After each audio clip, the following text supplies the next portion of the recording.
Have you heard the rumors? About what? The rumors from the board. The demon. Demon! He's coming! What happened? They're all dead! Oh no, no! It's him! He's coming! He's coming! Impossible! Get him out of here! He's coming! He's coming for us all!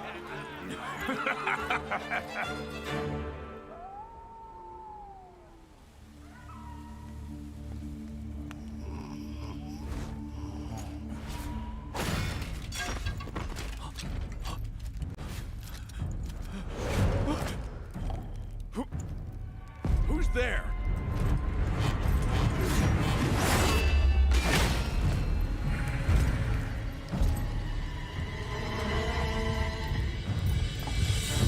An imposter has sullied our name! We are the might of the kingdom!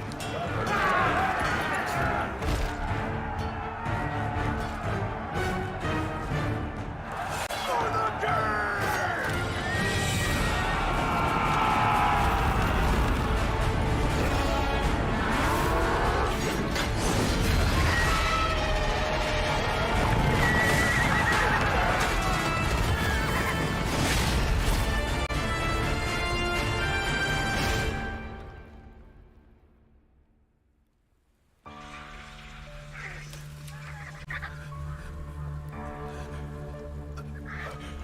No. Please.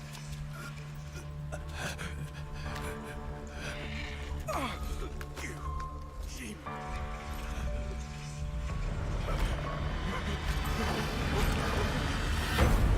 Please.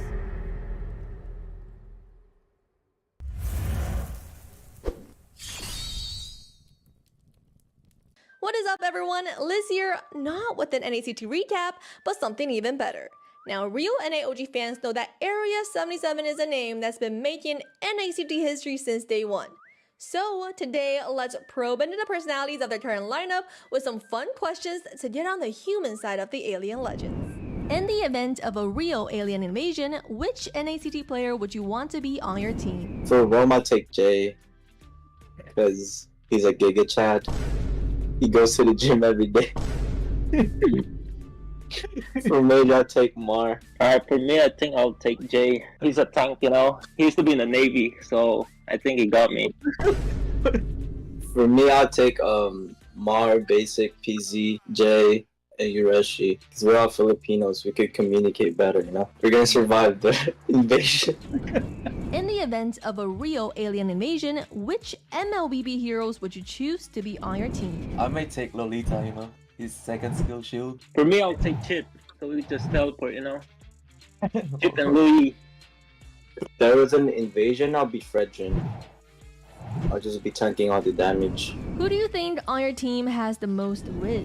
For me, it would be Mark, because he pulls all the girls. Like, he just stares at them and they fall in love. I don't know how. He's the Riz god.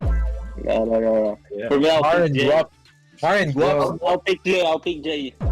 Oh, I saw him last NACT, the interview thingy, and he just threw someone in there. I don't know. I think Marin drops. Silent killer, ISO. He got the championship buff too. Nah, it's Ureshi. He pulls all the e-girls. Come on, let's be honest. He has 5 e-girls right now in his roster. Come on. No reaction by Ureshi. What is Ureshi's best Riz line? One time he was like, "Damn girl, your ass so fat. What you be doing?" Now he was like, "Damn girl, you got the gyats." Yeah. How do e-girls get your attention in game? By feeding? Getting high elo? Cute prof pick maybe? I'm more focused on winning, like MSC, you feel me? Like, Ureshi's the only guy who leaves practice just for e-girls. Yeah. Who is your all-time esport inspiration?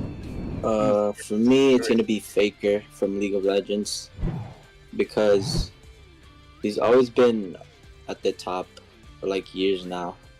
So I like his consistency. If you guys know Seb, the OG Dota player, it's like how he motivates his teammate and play as a captain too. Which era of Area 77 would you say is your prime? For me right now, I think it's the best lineup that we had. Because I think we're all Filipinos, it's easier, you know? I think that's it. What do you want people to think when they think of Area 77? GOAT. Filipino pride. I want people to fear us. If you could remove one hero from Mobile Legends, who would it be? I really don't know. I wanna play all heroes. Nothing. Yeah, so for me, it's gonna be Export, because it's annoying how much sustain he has. I agree. If you can become best friends with anyone in the Mobile Legends community, who would you choose? I'll have Jay. I'll choose Speedy too. If you ask me, Dave. Yeah, that's it. Jay. What's the reason? We're always happy. Good vibes. For me, if I had to choose a best friend, it would be Ureshi. Come on, Arash.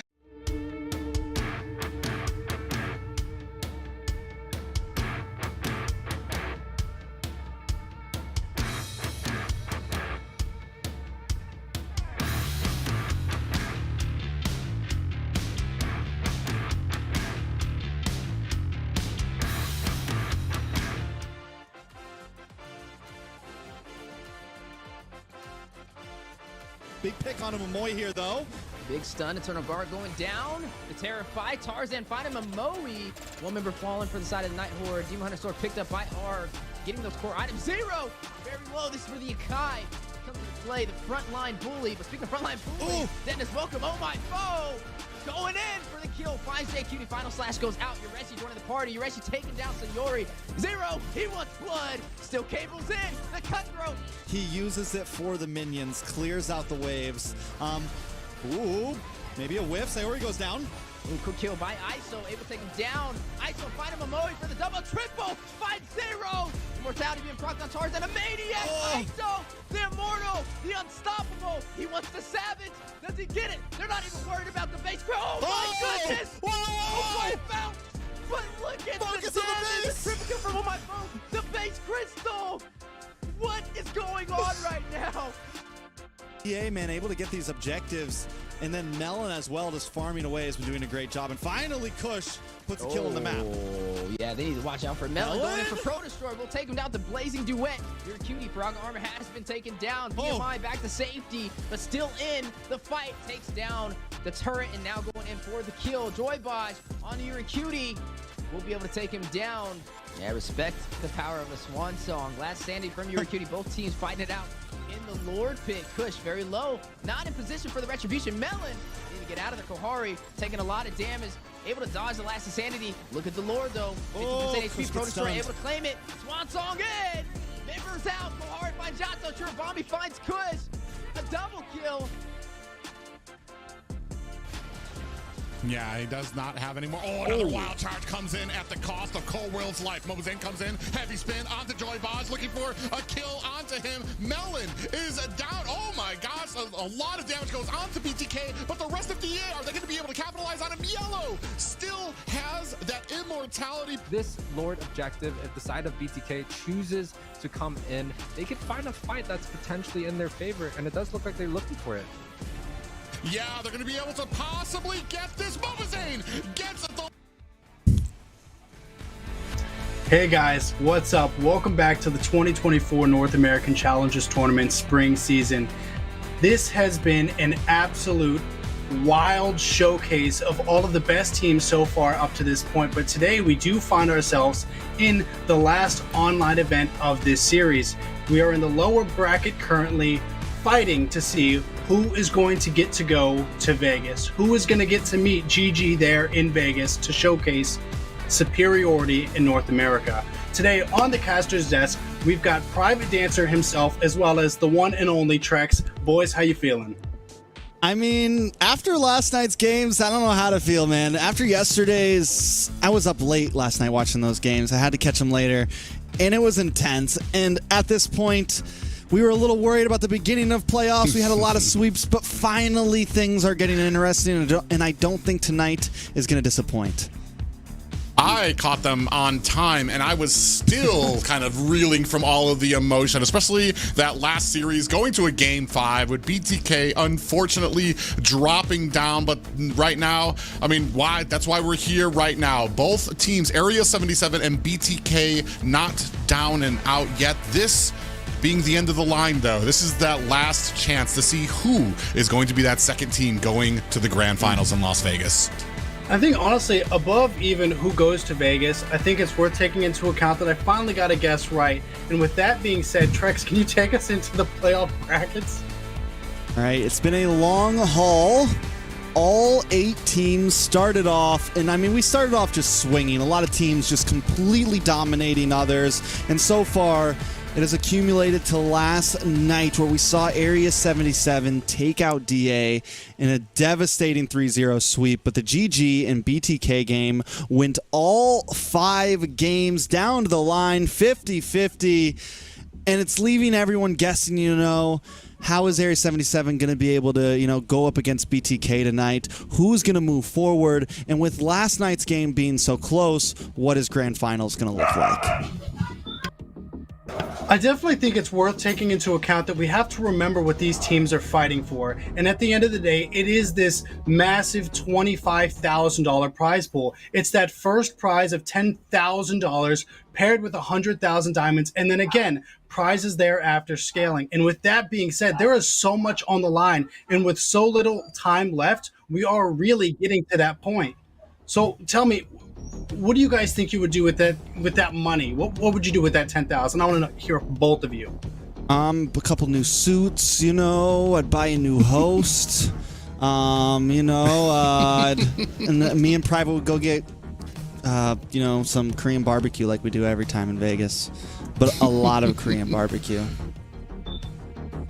Yeah, it's quite the prize pool for everybody. Mostly, though, the big thing here is like being able to hoist that banner of North America going into the international stage, especially for an event like MSC. And I think that's what has kind of invigorated a lot of teams. The whole of North America right now is just what it means to represent North America, and then that stepping stones that we have here that will carry us beyond. And I do think that makes a great point. I think a lot of these players are playing not just for a prize pool, but for the glory, for that name on the NACT trophy, and the right to say, hey, as far as North America is concerned, we are him right now. So with that being said, Private, can you take us into today's matchup? Yeah, today it's going to be two teams, two stories, two huge lines of history backing here in North America. It is the Bloodthirsty Kings taking on Area 77. Both of these teams fighting for their survival here in the NACT. Both, I want to say, licking their wounds from matches that brought them to the lower bracket, but here is where it all counts. Here is who tells us who's going to meet that Titan in Gaimin Gladiators in Las Vegas. Speaking of who's going to meet who, Trex, can you take us through the BTK roster?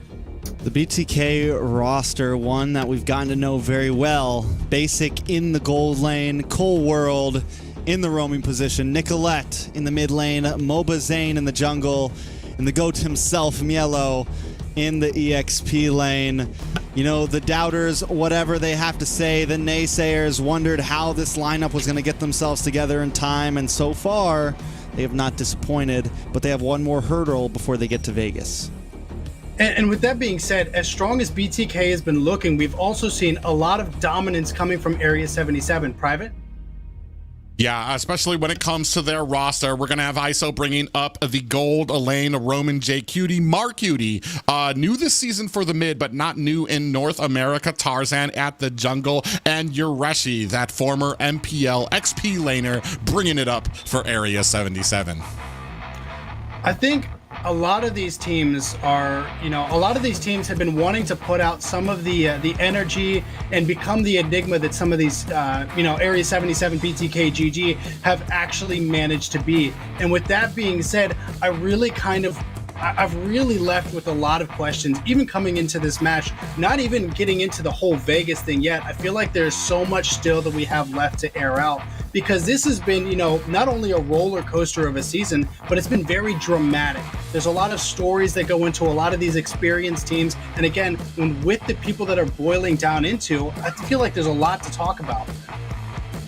Area 77, BTK, this is a matchup that goes down for the centuries, the lore of NA, right? And it never seems to really disappoint. But Area 77 with their most recent lineup, right? Full of Filipino blood, a lot of pride. They've slowly kind of built up some more of a fan base too. I feel like you have Jay Cutie, Yureshi, both coming over from the MPL scene across the seas. It's a team, and they take out BTK day one of season. There's definitely a lot to unpack here, but BTK now has grown a lot over the season, and I'm wondering, I feel like this time it's like, can Area 77 do what they did in the beginning of season again? For me, it kind of boils down to one word, and that is pressure. I want to say Area 77, they've been up here at this point before, but they've never been this high. For me, they've already surpassed what they did last season as well. And let's not forget, last season, this is where BTK hit that wall. Right when it came up to the semifinals, everybody was expecting them to meet back then, the Ohio brothers in the grand finals. And unfortunately for them, they met Avalon, a newly, I want to say, invigorated Avalon, and got knocked out of the tournament. Here, they're going to be taking on a team who they already know they cannot underestimate, because they already took that loss in the regular season here against a team like Area 77. So BTK, you know that all the pressure is on them. They don't want to make that same mistake that they made at the season. They don't want to make that same mistake that they made last season at the semifinals here once again. So I think we all know the facts, but the question is what are the opinions? Who do you guys think is going to win? Oof.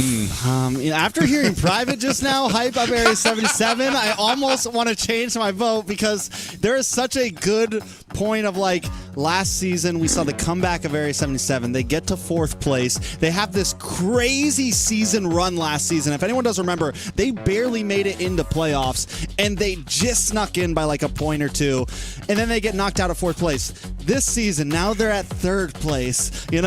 They're fighting for a grand finals finish. finish. So it's a storyline to follow, man. But in the end, yeah, BTK, baby. I don't want to talk about votes right now, all right?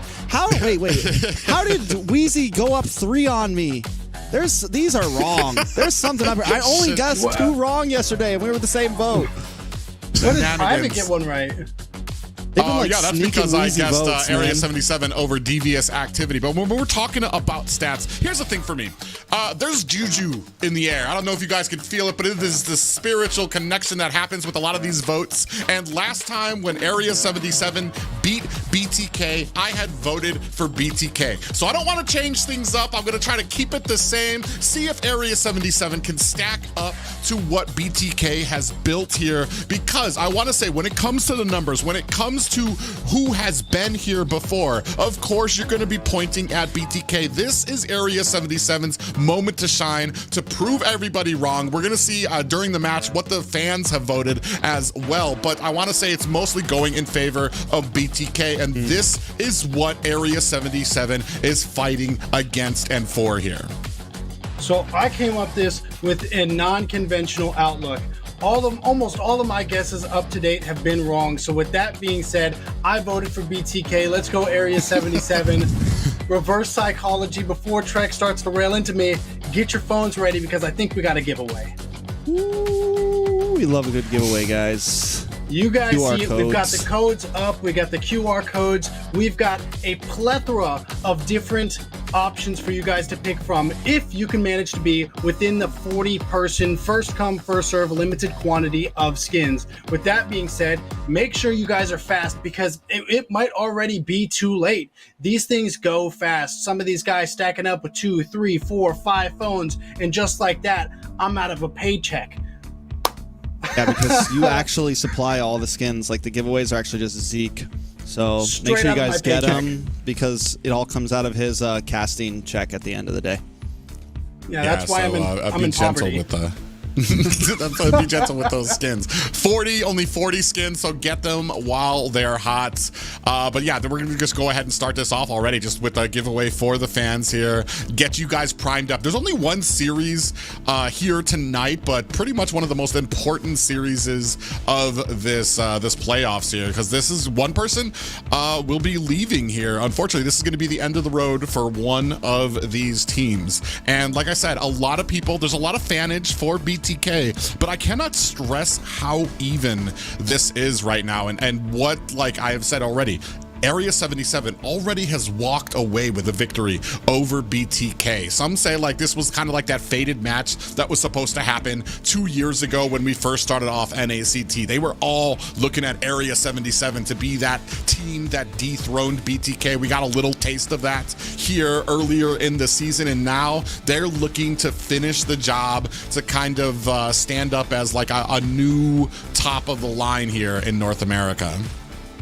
With that being said, Area 77 did come into at least the playoffs. They said it before the regular season, but they said it again coming into the playoffs. They are going to get to Vegas. But tonight is the night that we find out if that is the case.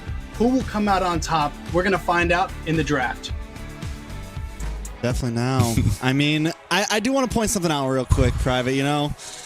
This match right here gives me, like, you know, it gives me the jitters, man, because if we go back like a few years ago, this is the very first grand finals I ever casted. BTK, Area 77. You've been mentioning it. These are two teams that have been around since the beginning, right? And I think, you know, for a while, Area 77 kind of fell apart, and for a while, we've been waiting for them to kind of pick back up the pieces and become a mainstay. And, you know, what better opponent to have for either team to get to the grand finals than these two right here. You know, it brings back memories. It's a nostalgic matchup right here, and I just hope it doesn't disappoint.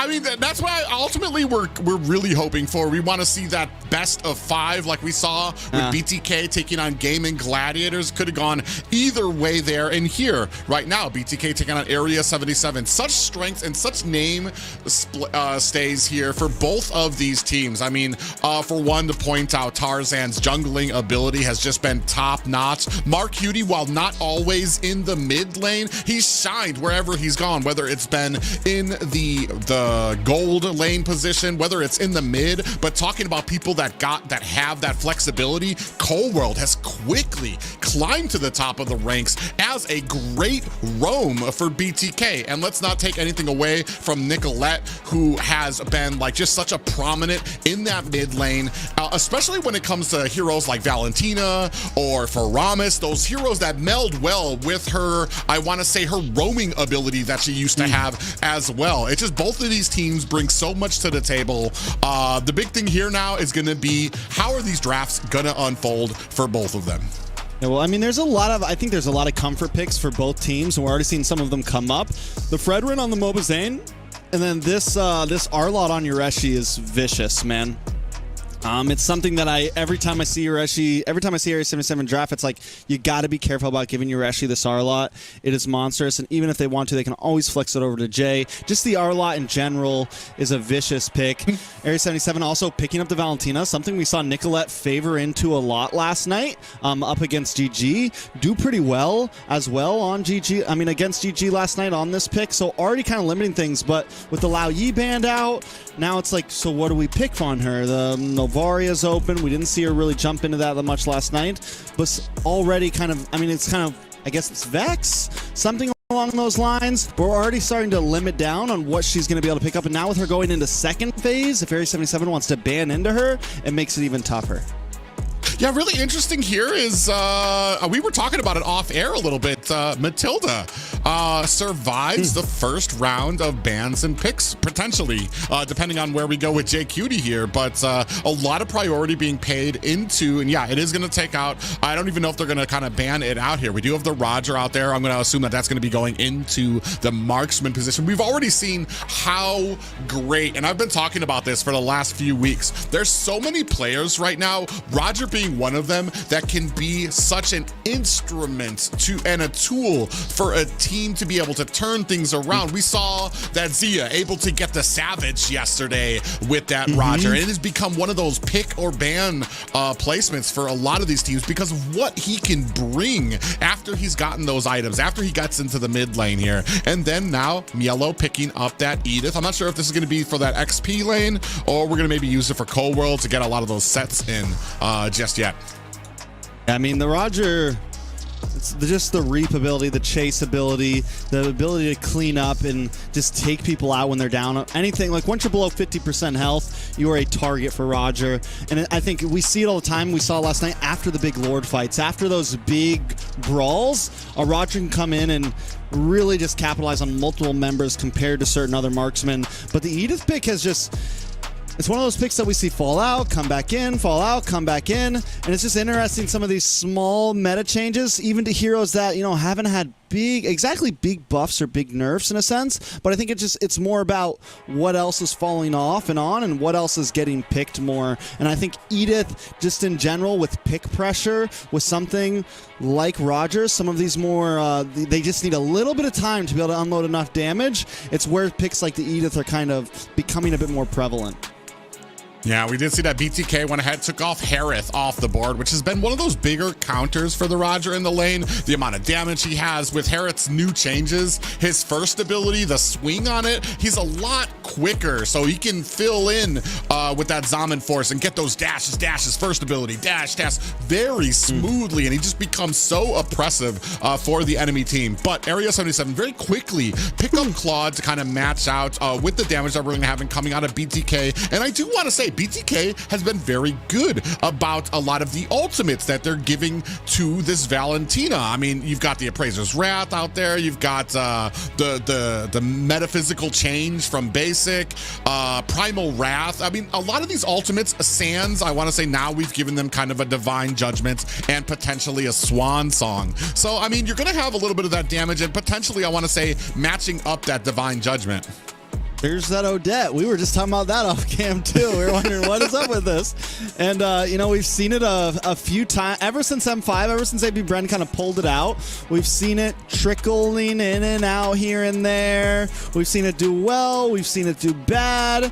There's still a lot of, and I don't think we've really gotten like an official account yet from any like big coach or anything of like what the point of it is. I think a lot of us as casters are still kind of like theorizing. For me, I think it can do well against the Claude, maybe maybe against the Valentina. Some of these more close rangey divers because of the dash and then the swan song and everything. So we'll see. It's definitely questionable. It's game 1. It's a best of 5. There's some time, but still very pick heavy on the side of BTK. We saw a very similar lineup like this last night from both teams, honestly, with the Kaja, with the Edith. It is attack and go type movements. We're going to be jumping into game number 1 in the Land of Dawn lower bracket finals. BTK up against Area 77. Yeah, and I've got to wonder what kind of stress, or if any, is on the shoulders of BTK. Like we said, they've been at this position before, unfortunately losing to Avalon in the semifinals last season. Then Area 77 also has a win over them in the season. To see if there's going to be any type of changes, we take a look at those the little viewers. I want to say this is closer than I thought it would be for BTK. 30% and 70% for BTK. Yeah, I mean, like I said, man, Area 77 has gotten some. They've had some traction this season. A lot of foreign viewers have been jumping on the boat with them. You know, I mean, even with Nicolette able to get the kill on a Marcuti already, 1-0, and we saw some of the trade-offs there in the laning phase, and just kind of the aggression from Nicolette already happening. Yeah, and that's going to set, and you don't realize these little things are going to be what sets Area 77 back a bit, especially for getting that level 4 for that first turtle. Now we do have a little bit of an aggression coming in at the bottom jungle. Yeah, a little bit of damage on a JQT, forced to use the flicker, but JQT, I mean, that's his goal. As long as he doesn't go down, he's able to get vision, he's able to maybe delay Zane as much as possible and help Marcuti get ahead. Yeah, as we were looking at some of those emblems, a whole lot of quantum charges coming out from everybody, especially on the side of Area 77. You saw a lot of the agility out there as well. We're going to be looking at a very mobile team. I want to say they're going to be looking to engage very quickly and not really kind of hold these lords or these objectives very long. They're going to look to get in, get that damage off, and then kind of separate from the objectives. You can see here we're starting on that very first turtle. Most definitely, Mobazane going to be able to kind of start things off here. Area 77 look for an angle in. Tarzan Cutie on the bot side. Definitely got to keep an eye on him, but Cold World doesn't have level 4 yet. Nicolette does. Here comes the Swan Song. Tarzan Cutie, though, able to take the turtle. Cold World goes down, and so does Mobazane. BTK now on the run. It's going to be a turtle plus 2 kills. A huge advantage for Area 77. Yeah, almost shades of what we saw last night from BTK facing Gaimin Gladiators. BTK able to get the objectives, but Gaimin Gladiators really punishing them right after. You can see here Area 77. This time they get the turtle themselves and are able to punish BTK with 2 kills there, especially Mobazane, who was just right in the middle of the fray and not able to escape. You can see here ISO getting a little bit of pressure down there up at the top lane. And now Jay Cutie doing his best to kind of harass Mobazane for his purple buff. I mean, he's been doing that for a while now. Mobazane does get the purple buff there, but since the beginning of the game, we've just been seeing Jay in his jungle, man, in his face, always keeping tabs on Mobazane, and it could be one of the reasons why Area 77 has been able to move around so cleanly, been able to just kind of do whatever they want because they always know where Zane is, they always know where Cold World is, Nicolette as well, and they haven't been able to take out Zane. JQT looking for the steal here. They are able to get the Divine Judgment onto him, pull him back, but he uses the flicker. Should be able to get away here. Milo also trying to lock on. They get the flip up. They get the knock up, and down comes the bonk. Mobazane able to get the kill. But still, using 4 members, look at all the pressure coming into the mid lane. Look at all the pressure on the top side. All of that just to take out JQT still almost feels like a win for Area 77. Yeah, and you're talking about additional costs. You had 3 ultimates there spent there. However, it kind of comes down to a lot of pressure going back and forth. The kills don't really matter as much as it is when you're able to start pushing into these towers, when you're able to actually make something out of some of these kills and prioritize some of those objectives. Right now we're seeing, yeah, he did get taken down there, but they're in an actual prime position for this next turtle. Ooh, Yureshi brought very low. Does end up going down. Milo able to pick up the kill. Mobazane also trying to get involved in this. Tarzan Cutie taking a lot of damage. Finally drops. Nicolette able to find it. And wait, the Divine Judgment also locks on. Another one falls. It's 3 members down for the side of Area 77. BTK quickly turning things around here. Second turtle up, ready to go. The lead has now shifted over. Yeah, what a punishing fight for Area 77. Not only do they lose 2, almost 3 members there, but also they're going to give up this turtle and now pressure onto the purple buff. And there's not really much they can do about it. They're starting to wane, or they're starting to, I was about to say bleed out gold, but it's still kind of centered around them. But that fight, it was a little elongated for Area 77. They spent a little too much time at the bottom, really trying to kind of come to blows when they need to kind of continue on with that plan. Make sure that you're not getting flanked. Make sure that you have people to kind of support these fights instead of just kind of blindly looking for opportunities. I mean, we still have ISO and Basic up in the gold lane. I kind of want to talk about them a bit. ISO has been getting a little bit better of the rotations. I feel like has been pushing in a little bit harder onto Basic here. How that's going to start affecting in the late game, how both members are going to be able to really help out the team, I think it could be huge. Because personally, I like the scaling of the Claude into the later game.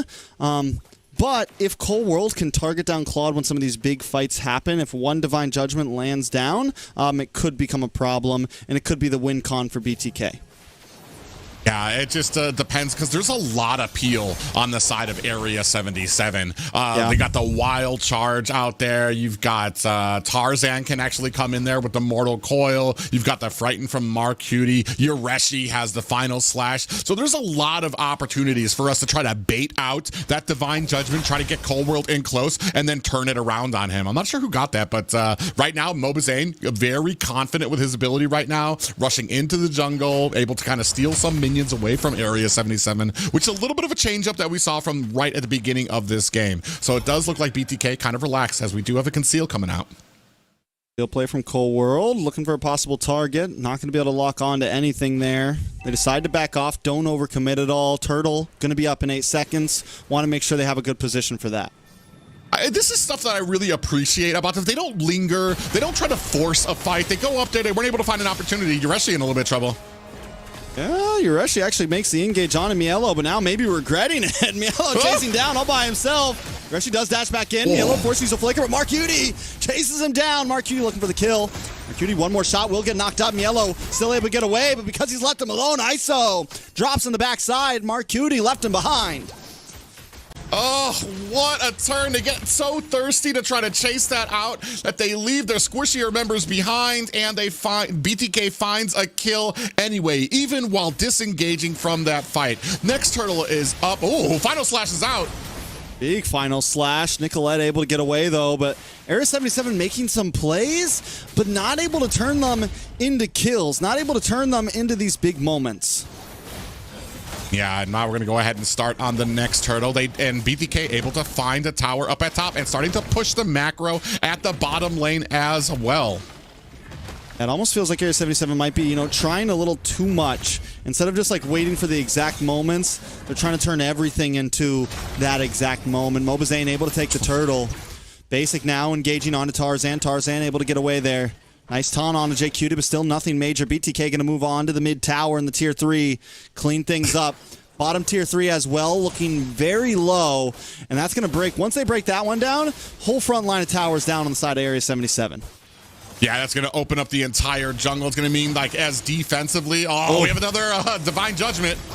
No survival there. JQD is going to go down, but ISO comes into the backside with the Blazing Duet, able to get some nice damage, but nothing too major. Still unable to fully unload on the side of BTK. Area 77 is going to have to be careful checking bushes, everything, because Cold World is just waiting with those Divine Judgments. Yeah, and unfortunately for ISO right now, just does not have the scaling, does not have the items that he needs just yet to be able to be doing it. Like, he had unloaded a full barrage onto him. He does have the Demon Hunter sword here as well. 2 items down, still looking for the Endless to really kind of hunker down, or no, still looking for the Golden Staff to really hunker down that damage on to BloodThirstyKings. Definitely. I mean, once he gets that, we're going to start to see a bit more. He's definitely going to start being a lot more healthful, but he's not going to be able to do it alone. The rest of the team needs to also, we need those sets from JQD, and I think that's going to start to be a problem is They need to find a way to deal with Cole World because JQD, it's true, he can't safely check things right now. And Cole World isn't really playing the aggressive Kaja right now. He's more of the wait Kaja. I'm just going to wait for you to come to us, ult one of you. I don't always have to get ISO. If I can get any one of you off the map, then it's a win for my team. So patient. You can see Cole World didn't even move an inch. I would have jumped. I would have jumped in there and been like, ah, crap, my bad. But like, they're so patient, waiting for Mobazane, trying to bait out some of these abilities right now. And you were perfect about mentioning Cole World. He's gonna sit in this bush. He's gonna wait for it because so far Area 77 has not really been able to get to those team fights, to get these sets that they need to kind of kick off and initiate. Instead, they're always responding to BTK right now, and that's kind of a winning formula for BTK. Yeah, it's almost rude what BTK is doing, like what Cold World's doing right now. It's like, nope, I'm not going to attack. We're just going to slowly let you suffocate over there. We're going to force you guys to come to us because right now they have the lead and they're not trying to make anything, you know, they're not trying to just like seal the deal right away. They know they have the advantage. And up in the boss side, Rashi gonna go down, and out comes Swansong. JQD caught in the midst of it, gonna fall as well. ISO with the Blazing Duet, unable to get away, or just able to get away. Mark Cutie uses the IMU to get a Swansong of his own. Mobazane does go down to the decimation. Tarzan Cutie able to get the kill. It's 2 for 1. Area 77 finding something there and stopping BTK from taking this Lord too fast.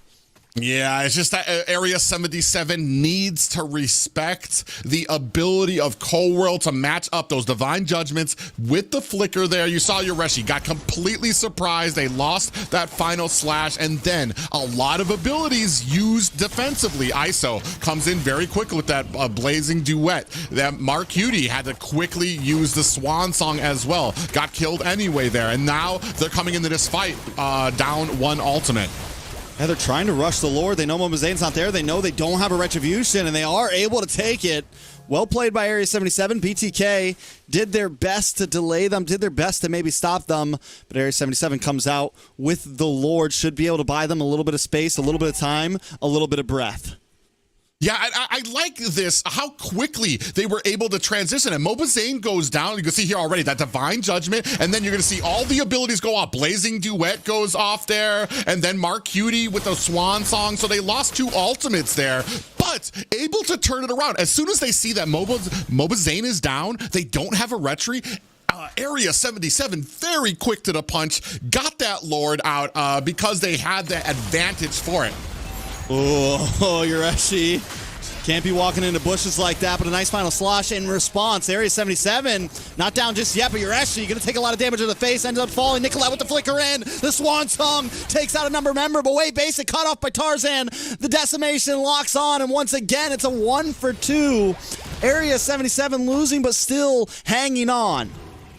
Oh man, I'm not gonna lie, I really like the combination right now. ISO is starting to do a decent amount of damage. You saw the Blazing Duet come out there, but on there as well, Tarzan with that Blazing Duet out. Tarzan just sitting right next to him, waiting to be able to get that decimation out. Mobazane a little bit of trouble here. He's still trying to go in against 3 members.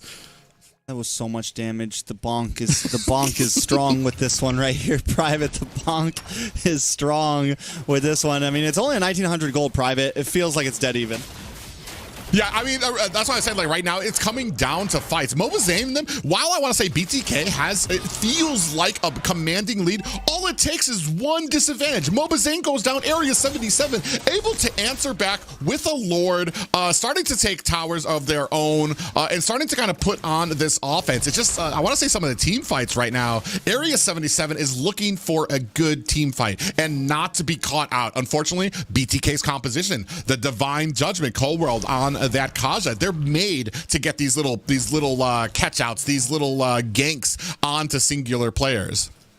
Yeah, and you know, we said in the very beginning that ISO on the Claude, it's going to start to scale into the late game better than the Roger. Roger has a nice mid game. He does have a decent late game. Like, don't get me wrong, there's still lots of possibilities for the Roger, but he's going to start having trouble engaging. He's going to start having trouble really even being involved in these fights. And if BTK can't get any members of Area 77 low enough health, there is nothing for Basic to really do. He's not a shredder. He is a sweeper. He's meant to clean things up.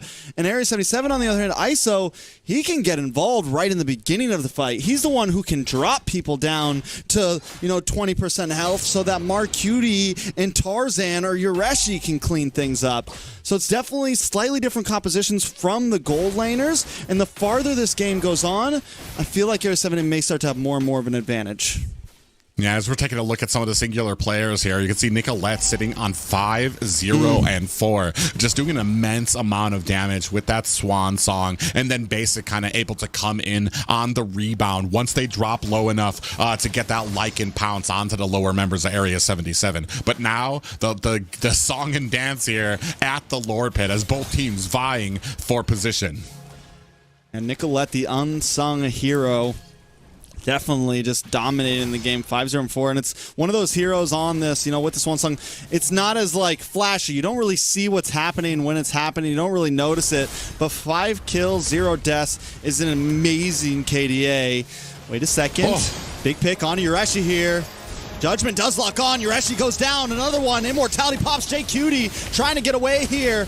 Mobazane onto 2 members. Marcuti forced to use a flicker. Basic gonna lock on with the Lycan pounce, able to get the double kill. Another one falls. Tarzan is next. That's 3 members down for Area 77. 5 still standing for BTK, and the Lord should go down next. It doesn't even matter what type of setting potential you have, how much CC you have, if the enemy team like BTK can get these pickoffs. It's not even, that wasn't even a divine judgment. I believe that was just a flicker from Yellow and a pop-up, and the entire BTK team pounced in, able to get the kill. Yureshi goes down, and then the rest of Area 77 falls down like dominoes. Yeah, I mean, I think I wish I could see the replay, because I want to say that the Divine Judgment maybe didn't even lock onto Yureshi. Maybe it locked onto Jay, and they ended up getting kind of like a 2-for-1 special there. But yeah, it was definitely intense. I think we're going to be taking a look at it in just a second. No, JQT goes for the wild charge, maybe a little bit too aggressively there. And again, I feel like Area 7, we've seen it a couple times. They get split up in some of these team fights, and BTK immediately capitalizes on it. Whether it's Yureshi or Jay or more, they go a little too far ahead the rest of the team. Yeah, and they're right now knocking at their gates. High ground towers are all that's left for Area 77 here. They need to come up with a plan. They need to be able to, I want to say right now, it's kind of starting to get a little far back as they're about 5K gold behind. They are losing that opportunity to be able to make plays happen for themselves. And that's been the difference maker at the beginning of this game. BTK making plays, creating opportunities, while Area 77, I don't want to say have been like lackadaisical, but just a second too late for BTK in response to those divine judgments, to these pop-ups from Yellow. Damage from Area 77 there, just able to kind of withhold. I'm waiting to see what ISO's going to be able to do here, if he's going to be able to kind of be the game changer. He's looking for a moment. JQT in the backside, big final slash on multiple members. There comes a blazing duet into the backside. Cold World melted down along with the rest of the team. Basic finally taken out in Area 77, pouncing back right now. Mobazane on the run, but Nicolette able to get the stun on Tarzan. Mielo falls. ISO gets the kill. It's 2 members down. They find 2 inhibitors. Is it worth it, Private?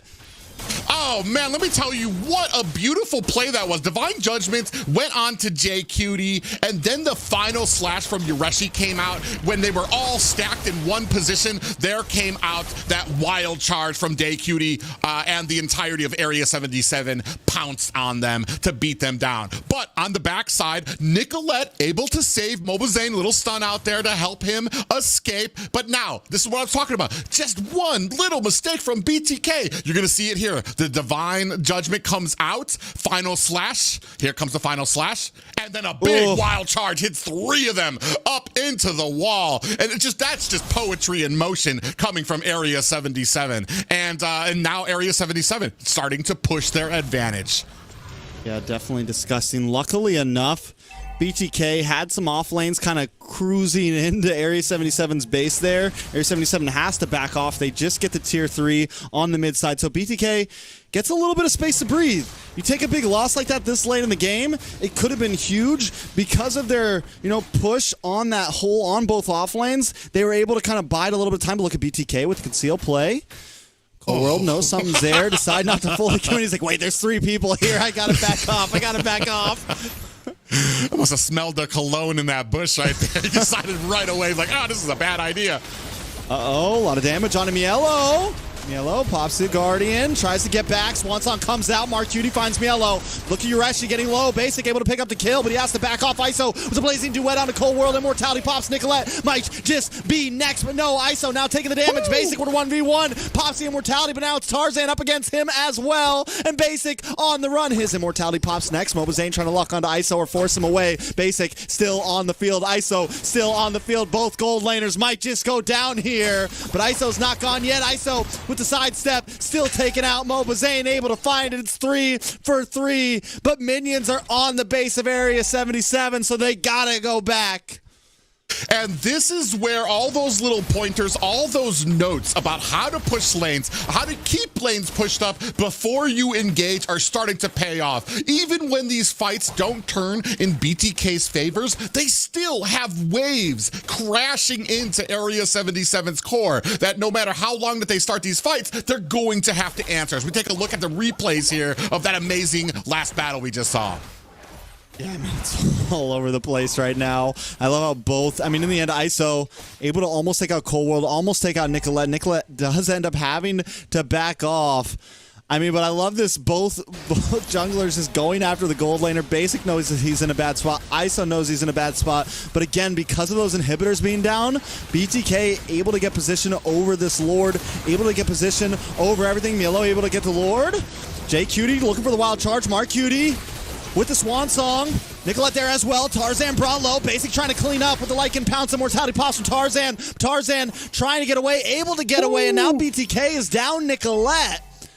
Area 77, all 5 members still standing, but wait up in the top side. What is happening? Tarzan on the run, and Mobazane finds the kill, evening the playing field. Tarzan also picks up the win of Truncheon there, but not in time. Golden Wand does finally lock on to Basic, and now Lord marching down the top side. Oh man, what a turn of events there. And this is why you cannot leave any room for error against BTK. Even when you do lose the fight and you're teleporting in a bush, now you get caught up, you're down, and you have a Lord crashing in at your base. The damage on Mielo as Immortality pops. J Cutie is going to get knocked up. Basic on a boss side, also trying to look for an angle. J Cutie back to base. BTK still unable to end things here. Area 77 putting up a fight, and with ISO sitting there, with ISO still up, they should be able to clear no problem. I think they need to start using ISO though to handle that long lane, to handle that bot lane. Because they're not going to be able to, if they keep on having these minions pressure in, it's going to be so hard for them to be able to keep up in these Lord fights.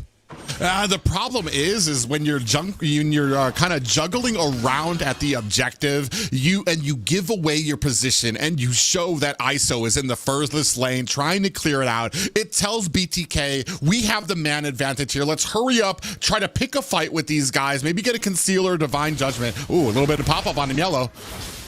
Yeah, final slash on a Mobazane there. Ureshi going to use that one up. Mark Cutie also down in ult. J Cutie down in ult right now. It's going to be a good time for BTK to try to make a play. Yeah, we can see right now 1 Immortality for the side of Area 77. I think just 1 on the side of BloodThirstyKings. Divine Judgment. Mark Cutie. A lot of damage. Jay also down. Immortality pops. Basic, what are you doing? Maybe a little bit too deep there. Looking for the decimation. And you're actually able to find the kill. But now they walk right into the rest of BTK. Tarzan unable to do anything, just knock up, punch. But now still gonna fall. Nicolette finding the kill. Urashi might just be next, but ISO getting a lot of free shots down. Also taking some shots himself. And Nicolette with a double kill, 8-1 and 9. Queen in the mid lane. Cold World with a Divine Judgment and BTK. There's no way Area 77 is gonna last this one out. They take game number 1. I was just about to say, is Ureshi immortal? Cold World had to come and drag him away from the fight just so BTK could just go to the core and shut this game down. But what a commanding and dominating first win by BTK. Yeah, definitely. I mean, just an overall great game. We get into the 20-plus a minute mark there, into the late game. Both teams putting up, and this is just a start of what we got to see for the rest of this series. It's definitely a good start. Oh yeah, these teams were actually very well matched. I want to say it's just coming down to a few little mistakes by Area 77, especially against a composition, a pickoff composition that is made to take advantage of a lot of it. You see all the movement speed on BTK. You had Coal World, you had Yellow over there trying to find these little pickoffs from Yureshi, who I'm not sure if Yureshi is one of the shot callers, but it's to the point where he kind of feels like a little distracted when he's in the mid. He's allowing them to close the distance, and I want to say at least twice I saw him kind of get caught there, force the engagement by Area 77, and unfortunately BTK coming out on top. But when there were a few of those engagements that they were able to turn around, it didn't matter at what point in the game was. Area 77 is able to kind of really take the command, able to kind of push forward until I want to say another one of those mistakes kind of come out there. But you could see here 0-2 and 19 for Coal World, and 8-1 and 9 for Nicolette, who had a spectacular game this game. Nicolette, man, I mean, just a monster. Now we're gonna have to rebrand her the Bloodthirsty Queen, man. I just feel like has been so consistent, and for a player that we haven't seen play, for a whole season last season, took a little break, coming back in and just dominating over mid laners. I mean, getting the kill onto Marcuti. A lot of people put Marcuti up there. Yato said it himself, that's one of the players he's most worried about going against in the mid, and Nicolette just completely outclassing Marcuti on an Odette in the laning phase. 8-1 and 9, 77%. I mean, I'm just really, come on, we got to talk about it. Nicolette is not just one of the best girl players in NA. She's one of the best mid laners in NA, point blank period.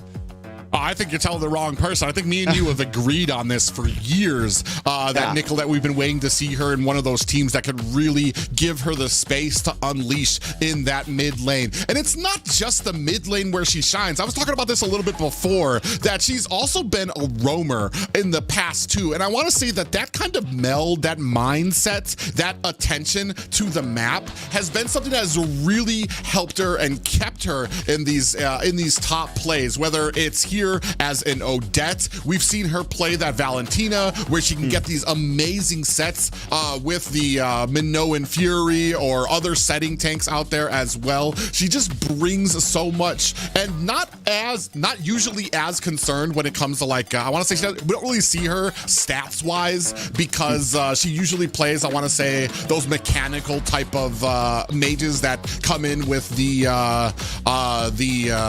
Ice Queen wand, to be able to slow. She's not really concerned about the damage, just how she can help the team in those early games. And here, I mean, she's starting to shine through. And I know I'm going to hear it in my messages about this Odette plays, because I was not a fan before the last few weeks of seeing Odette out there, but it seems like she has a place to stay in the meta currently. Hey man, we all get it. There's always that one hero that we're like, I feel like every season one of us have a hero and it's like, this isn't real, is it? And then it just keeps coming back and it's like, oh God, here we go. And this season we've had a lot of them, man. We had the Roger in the beginning of the season that all of us were like, is this real? Is this really happening? Now it's a namestay. Now we have this Odette creeping in towards grand finals. I mean, we have Edith showing her face again, and literally just from last week, after the patch last week, there's a lot of different heroes in these drafts that are seem to be prioritized, seem to be namestays. So I'm wondering, is Area 77 going to adapt to that? Will we see Area 77 maybe, pick up the Edith next game, something like that, kind of switch things up. And, back onto the Nicolette hype train, after seeing the Odette play, we're now adding more to the hero pool. And you mentioned, there's a lot of things that Nicolette can go for if she wants to pick up the Fair Miss or something like that. There's a lot of depth there, and we saw that last night in BTK versus GG. We saw the same thing from GG, really showing off a lot of different strategies. The Roger jungle, things of that nature. And that's what I feel like we need to see from Area 77 if they really want to push the boundary here. They need to be willing to get a little outside of the box, but be able to win with it. And, you know, we see a lot of teams throughout the seasons of NACT that get too outside of the box and aren't able to pull it off. But I think that, you know, BTK, Area 77 GG, they've learned the basics enough to where they're allowed to break the rules a little bit. And now it's like, can you do it and get away with it? And, you know, those are some of those final lines that maybe need to be crossed for Area 77.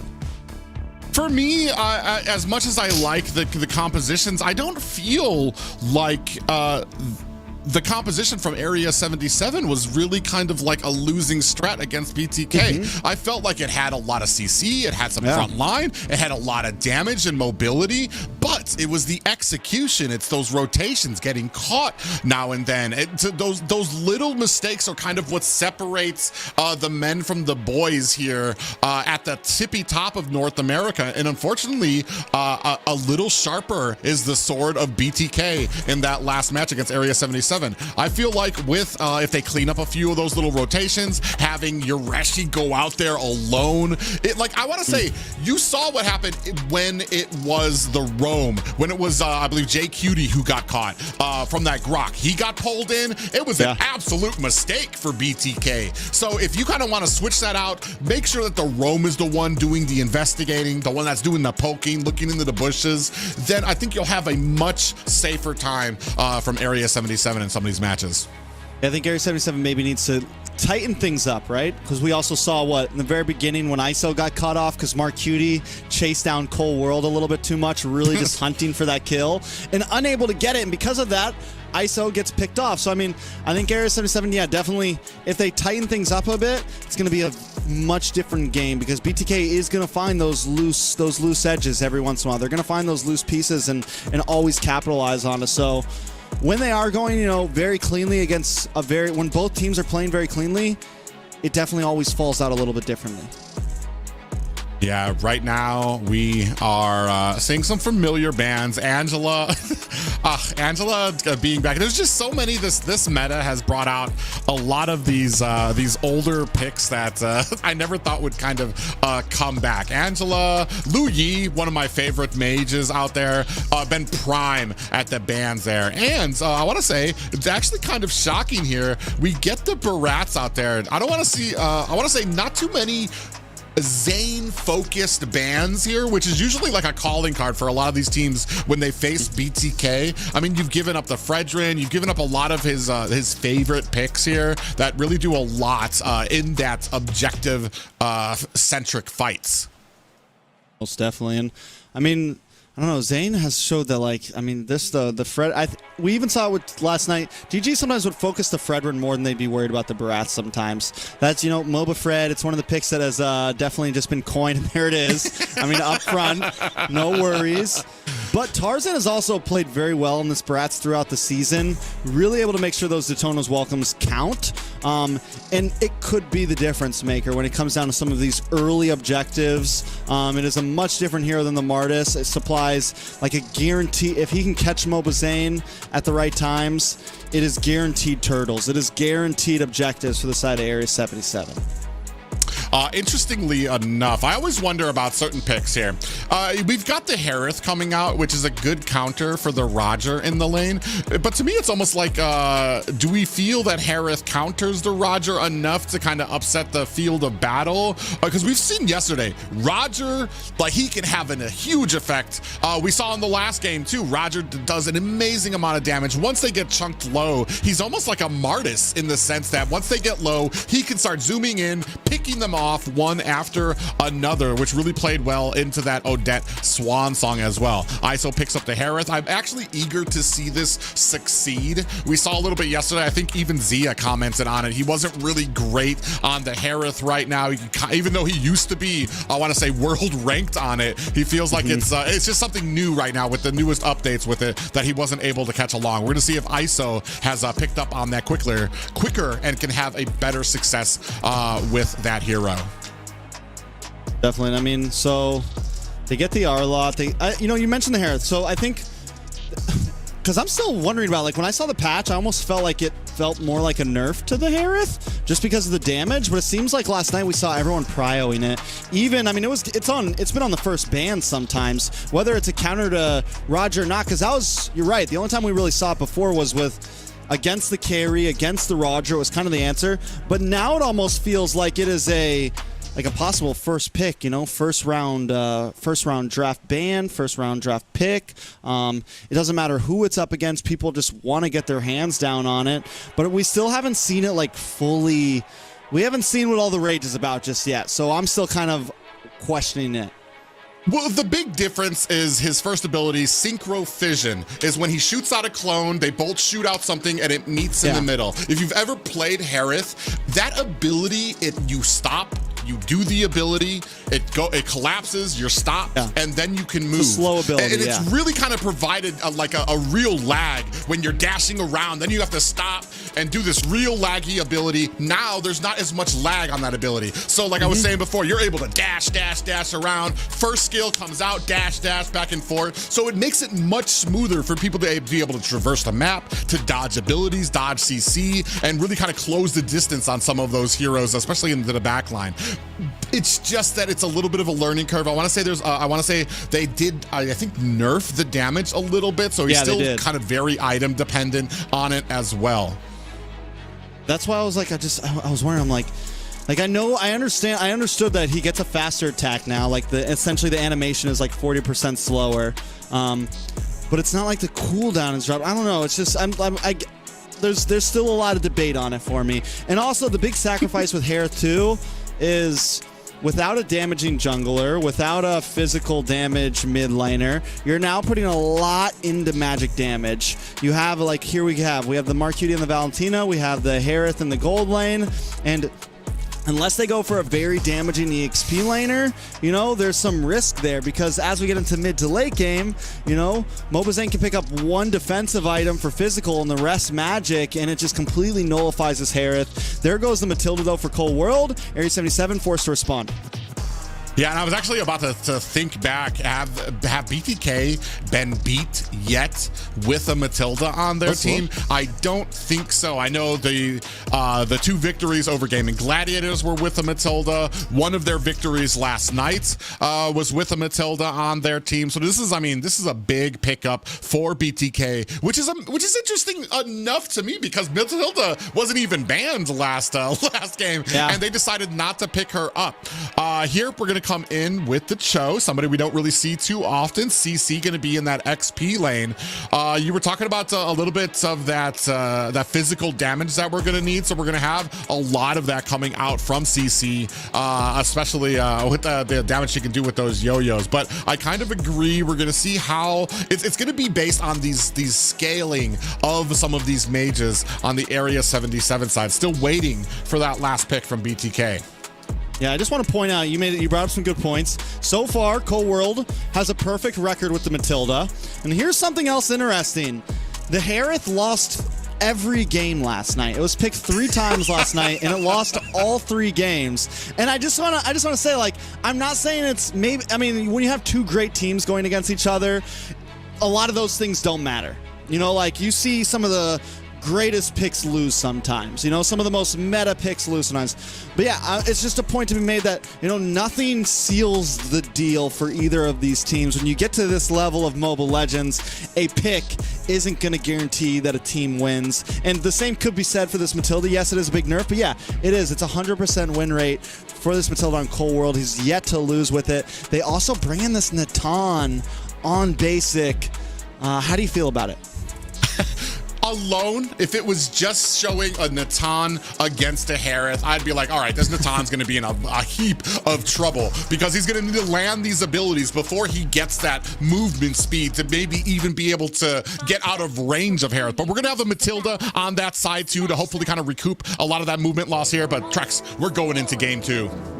I love it. Game number 2, baby. BTK with the lead right now. Area 77, look for the comeback. Looking to tie things up. Now, break it down for me, Private. Early game, late game, win cons. Give me the math, boy. Well, I want to say like early game for the side of Area 77, you've got Mark Cutie who's going to be able to scale very well, depending on how well Jay Cutie's going to be in here, kind of, I want to say, spending some of that harassment, but Bloodthirsty King, you've got Nicolette on the Vexana. You're going to have Coldworld, who is just magnificent. As I say that, Coldworld, take it down to 10% there. But the Matilda is just notorious for her early game, the harass she can put on, and then gets even stronger once she picks up that flask of the Oasis.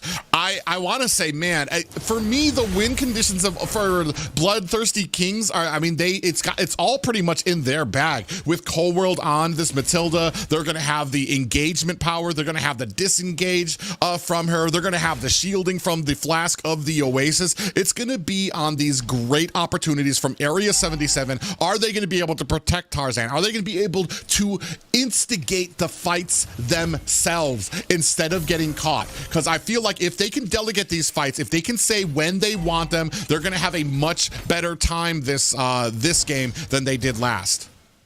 Most definitely. I mean, Area 77 already kind of feeling a little bit in control of just kind of rotations, but this is the same way that they kind of felt last game. They were very aggressive in the laning phase. They were constantly in Mobizane's face. They felt like they were trying to make the plays across the map onto the off lanes, looking for ganks consecutively, but BTK was kind of able to handle that, weather through, and then once mid-game happened, find their spike, find their moment, and start coming out on top in team fights. Yureshi is going to go down. Mielo able to get the solo kill. Maybe not the solo, but the kill up top. Tarzan now being forced away. BTK have control over the turtle pit. Jay Cutie, wait a second, Tona's welcome comes in, gets a land on him. Nicolette forced to flicker back. Jay Cutie able to get the kill. Mobizane finds the turtle. Now Mobizane looking for the next target. Big bonk comes down. Jay Cutie trying to flicker away. Area 77 backing off, so it's a turtle for Nicolette. A fair trade for both sides. Yeah, a good trade for Area 77 because as soon as they lost Yureshi up at the top, they disengaged. BTK made the mistake of trying to close that distance, and they punished Nicolette for staying too close. We can see here at the early items here, just a whole lot of those, I want to say magic defense, the CC defense boots for everybody going the same route right now, but not really anybody kind of sticking out yet. Only a 100 gold difference for Area 77. I mean, the saving grace that Area 77 is going to have here, I feel like, because we were worried about all the magic damage, is Yureshi, and he's going to just be a shredder. But already, with getting that kill onto Yureshi, if BTK can kind of put even more pressure onto the EXP lane, make sure Mielo kind of comes out on top, able to rotate more, it's going to be a huge, it's going to be important for the side of BTK. But look at Mielo in a little bit of trouble. The Daytona's welcome locks on. Mobizane able to take out Yureshi. Tarzan, though, still up, finally goes down. Mielo able to get the outplay and get the kill. Jay Cutie now in trouble as well, and that's 3 down for the side of Area 77. BTK turning an almost loss into a full round turnaround on 3 members. I know Mark Cutie is hoping nobody saw that Eternal Guardian just randomly spawning into the Lord Pit, but he kind of whiffed. I want to say it was the movement of BTK. He thought he was going to be able to catch Mielo. Mielo goes right back in. Eternal Guardian sprays just a little wide, and unfortunately not able to help out his teammate there. Yeah, definitely rough, and with that, BTK is going to take a big jump. The 1,000 gold lead. Turtle going to be back up in 2 seconds. And with this lead, before second turtle should kind of guarantee them possibly another turtle unless Area 77 pulls something off crazy. And with them also having the Natan, having this Matilda, the type of composition that they have, it's going to help them hit that, possible late game, mid game, second, third item a lot quicker than expected. Well, yeah, and then I want to say we've really kind of shut off the thing that really brings CC into these fights. She can close the distance, but they can clear the distance just as quickly with the Matilda. Detna's welcome. Oh, Mielo should go down here. Tarzan able to get the kill, but BTK still find the turtle. So once again, a turtle for a member of BTK. Seems like BTK is okay with that trade. Yeah, I mean, they've lost one, able to get the turtle, and the lead isn't speaking monumental hugeness for BTK here, but I mean, it's just kind of saying that they're able to enforce their will around objectives. When it comes to team fights, they can, if their objective is the turtle, they're going to be able to get the turtle. They'll lose one person, but that's what they were looking for, is the turtle. When it comes to these later on fights, when they're looking to get kills, when they're looking to push into towers, is this going to speak the same thing to Area 77? And that's kind of where this mind game comes in for this, is because they're able to get these turtles. Is that speaking for some of these fights as well? We are seeing the lane swap from Mielo and Basic. ISO drops Savon's force. That's nice. Tona's welcome. On to Mobazane. Mobazane going to re-engage. Cold World with Circling Eagle into multiple members. ISO falls down, and the bomb comes down as well. Mark Cutie taken out. Nicolette able to pick up the kill. Tarzan down. 3 members of Area 77 dropping. BTK coming out on top of another big team fight. Oh, and a great Circling Eagle. That's just showing you the game sense from Cold World. I almost thought he was ditching the Circling Eagle, but no, he instead used it to crash into the rest of the Area 77 members to give BTK that little hands up to be able to make that play and find those kills. Right now, you can see about a 1K gold lead for the side of BTK when it comes to the roams, and able to start enforcing their will in this jungle. Ooh, final slash. Just misses ISO, but locks on to J Cutie. J Cutie looking for the escape, unable to find it. Mielo gets the killing spree, puts him at 5-1-2. The GOAT is popping off right now. Yeah, and Area 77 is just not able to recover right now. The rotations are off. Yureshi's going to come in for the little bit of taunting from Basic. You can almost feel the frustration that's coming off of Area 77 right now, and they're starting to be pushed in through the mid. They've got one more tower, I want to say one more tier 1 tower up at the top that they're kind of holding on to, but after that, they're going to have basically their entire front line exposed. BTK just playing this game cleanly, man. Again, just like last time, not overextending themselves, not pushing anything too far, taking fights when they have to, and really kind of forcing Area 77 to make the mistakes. Like forcing Area 77, like, listen, if you want to take this game back, you have to make the play. You have to do something big. And BTK never really sticking their neck too far out there. Yeah, this is just the discipline that I was talking about there that's kind of coming from them. I was talking about it yesterday as well, where they made a few mistakes against Gaimin Gladiators, a lot of that pressure. Maybe this was like a big talk that the coach Midnight had with them about kind of like keeping your composure, stick to the game plan, because here, I mean, we've seen a BTK that has been very sharp, making very few mistakes, and being a hugely able to capitalize on the mistakes that Area 77 makes. I mean, speaking of just discipline and composure, it's something, even yesterday you said it, it feels like NA is a very different region right now, because a lot of the games have been, 8-2, 7-1, just a few kills here and there. We're 10 minutes in. That is, in the past, that is kind of unheard of for NA. Even early in season, we saw some games be like 20-20, insane numbers, and we've seen it a lot over the past few days of just teams really not all inning, but look at the damage on a J Cutie. Turtle Guardian does come down. Mielo able to find the kill. You're actually just trying to get away here. Tarzan as well. Mobazane gonna get bunked, gonna get pushed under the tower, able to dash back. Gonna get the Terrify connection. ISO looking for a target as well, but Area 77 not full connecting. Mobazane uses the Appraiser's Wrath, but does not connect onto anyone. Mielo has the final slash once again, looking for a possible target, but no one leaks in. Yeah, the problem here, we can take a look here at some of the items already being picked up. I mean, you're going to see Natan already has the Feather of Heaven. It's got his 2 items kind of maxed out. We're going to see that Flask of the Oasis has already been picked up for Cold World as well, working on the Glowing Wands and another item for Nicolette. They're doing such a great job, especially kind of maximizing this, not a huge gold lead for BTK, but really maximizing on the use of a lot of these items. Whether it comes to the damage, they're really holding Area 77 to the line. And another thing for Area 77, if Cutie is not getting that final slash, I don't see an in. I don't see a set for Area 77 to really kind of get into these team fights. We saw what happens when Cutie tries to go in there with the Jeet Kune Do. He gets absolutely demolished. So what is the in for Area 77 to really kind of start to initiate some of these team fights? I don't even know. Cutie has felt useless, essentially. I don't think we've seen one Way of the Dragon connect. If we have, it was so minimal that it didn't feel like anything. Cutie hasn't been able to get a big pick off. I think a lot of it's going to come down to angles. You know, Cutie needs to, like, and look at him now. You can see him working his way around to the backside on the minimap. It's their only opportunity. That's what they have to do, but it's so tough because BTK has been playing so tight. And this has been the difference between Area 77 and BTK. Area 77 has been playing a slightly looser formation, but BTK has just kept it together.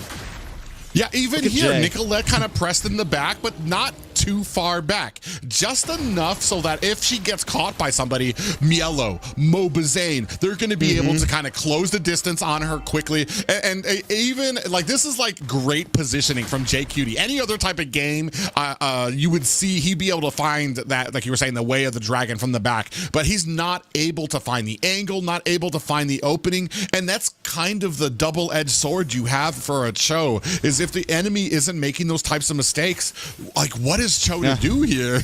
You're a useless hero at that point, right? Like, there's literally, and you said it, he can't get in. If he does, it's final slash, or he gets taunted, or he catches a Terrify to the face from Nicolette. I mean, there's just so many things, and then basic is so hard to catch because the entropy, and the purifies. I mean, it is literally this is like the worst situation playing on a Cho right now. Just so many things just boggle you. And here we go.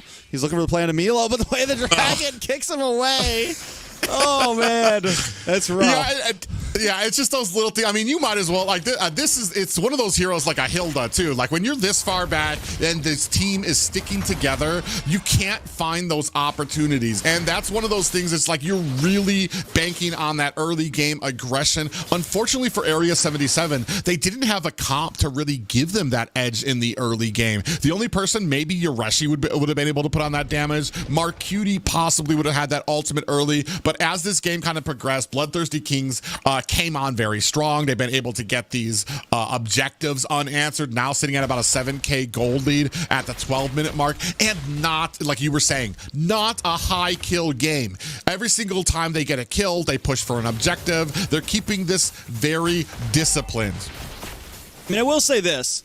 If he does get the Way of the Dragon, you know, as the game leaks into the later games, you know, they do have the ability to turn the game around. Like, one big pickoff plus a Lord could change everything, but it's just a lot of dots to check for Area 77. I'm not counting them out completely, but like they still have the CC, they have the Harith, they have the damage to kind of really turn a team fight in their favor, but it all comes down to like a big Daytona's Welcome or a big Way of the Dragon, and right now BTK is just not letting it happen. Or a big meteor landing on the whole of BTK, you know? to really turn the tide Power right outage, Wi-Fi outage, whatever, man. Tarzan, even there, I want to say a few seconds ago, we saw Area 77 activate that conceal play. Tarzan, like the whole team went in different directions once that conceal play came out. I was like, what's your plan? Tarzan went up alone. The rest of the team went to the bottom. And it's just kind of like, I feel like there might be a little bit of miscommunication, a little bit of frustration we're seeing here. Just a 1K gold lead for the Natan over the Harith, but starting in the mid, I want to say that's where you're starting to see the biggest gap, as Nicolette sitting 2K gold over Cutie. And I feel like this has been the matchup that has really been favoring BTK. Most definitely. Now BTK just, again, closing in the grass, never overextending themselves. They haven't even tried to push the towers unless they had the Lord. But now that they have the Lord, 2 ways, crashing down mid and top. Inhibitor will go down on the top side. Bottom lane also getting crushed in onto BTK, closing the grass, closing the grip, strangling down all inhibitors. Taken out. Cutie able to get the Way of the Dragon. Basic able to take him out. The Appraisal's Wrath drops and 3 members drop along with it. Tarzan Cutie along with Yoreshi under the tower in the fountain. Nothing to do but watch the base get melted down. BTK take game number 2. That's I know people are talking about the recalls and everything, but man, that's kind of deserved. BTK with I mean, we thought the last game was pretty dominating. This one, it's almost like they were just kind of flexing that now we have the formula, and it's on you to kind of reply and change something up, because that was all BTK that game. Don't get it twisted. Like there was two kills for the side of Area 77 there. BTK slowly but surely, that bow constrictor tightening its hold until the last minute. First Lord kind of comes in there. They're able to clear out all the high ground towers and then take the core without much contention. And I want to say some picks, man, from Area 77 just not proving their worth here. I mean, I think BTK just played so cleanly. It's not even that Area 77 is exactly playing bad. Yes, the Cho pick, it got nullified in the end. But BTK has just played so clean. Once they get a lead, they're able to just hold on to it, slow play it out, and just keep on pushing forward. And Area 77, like I said, man, they're just slowly strangling out Area 77. They only allowed Area 77 to get 2 kills, and that was even then. It was for those turtles in the early game. Other than that, BTK had complete control of the map, complete control of the game from start to finish. Yeah, and then here, damage dealt. Nicolette, of course, topping the charts there. Mobazane going back more with that mechanical type heroes, with the Fredrin just kind of being that tank in the front, getting his retributions. Area 77, BTK, I mean, licking their wounds from that match from yesterday, but definitely I want to say showing a more crisper side of themselves here, not wanting to make any of those same mistakes that kind of brought them here to the lower bracket. And unfortunately for Area 77, it's your guy, you're the ones that they have to try to flex on to get themselves up there. I mean, this is game points for BTK, and Area 77 really needs a plan. You can see this head to head. I want to say for the XP lane, Yureshi. I mean,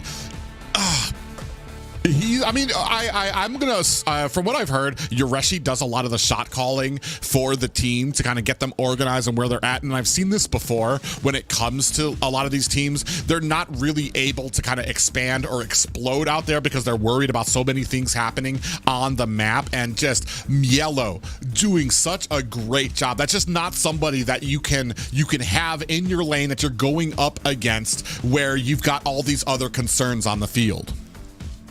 Definitely. And I mean, in the end, they did a decent job. I think this is a game that BTK, the Matilda win rate continues, the 100%. Whether you think she's nerfed or whatever, definitely still working out for BTK.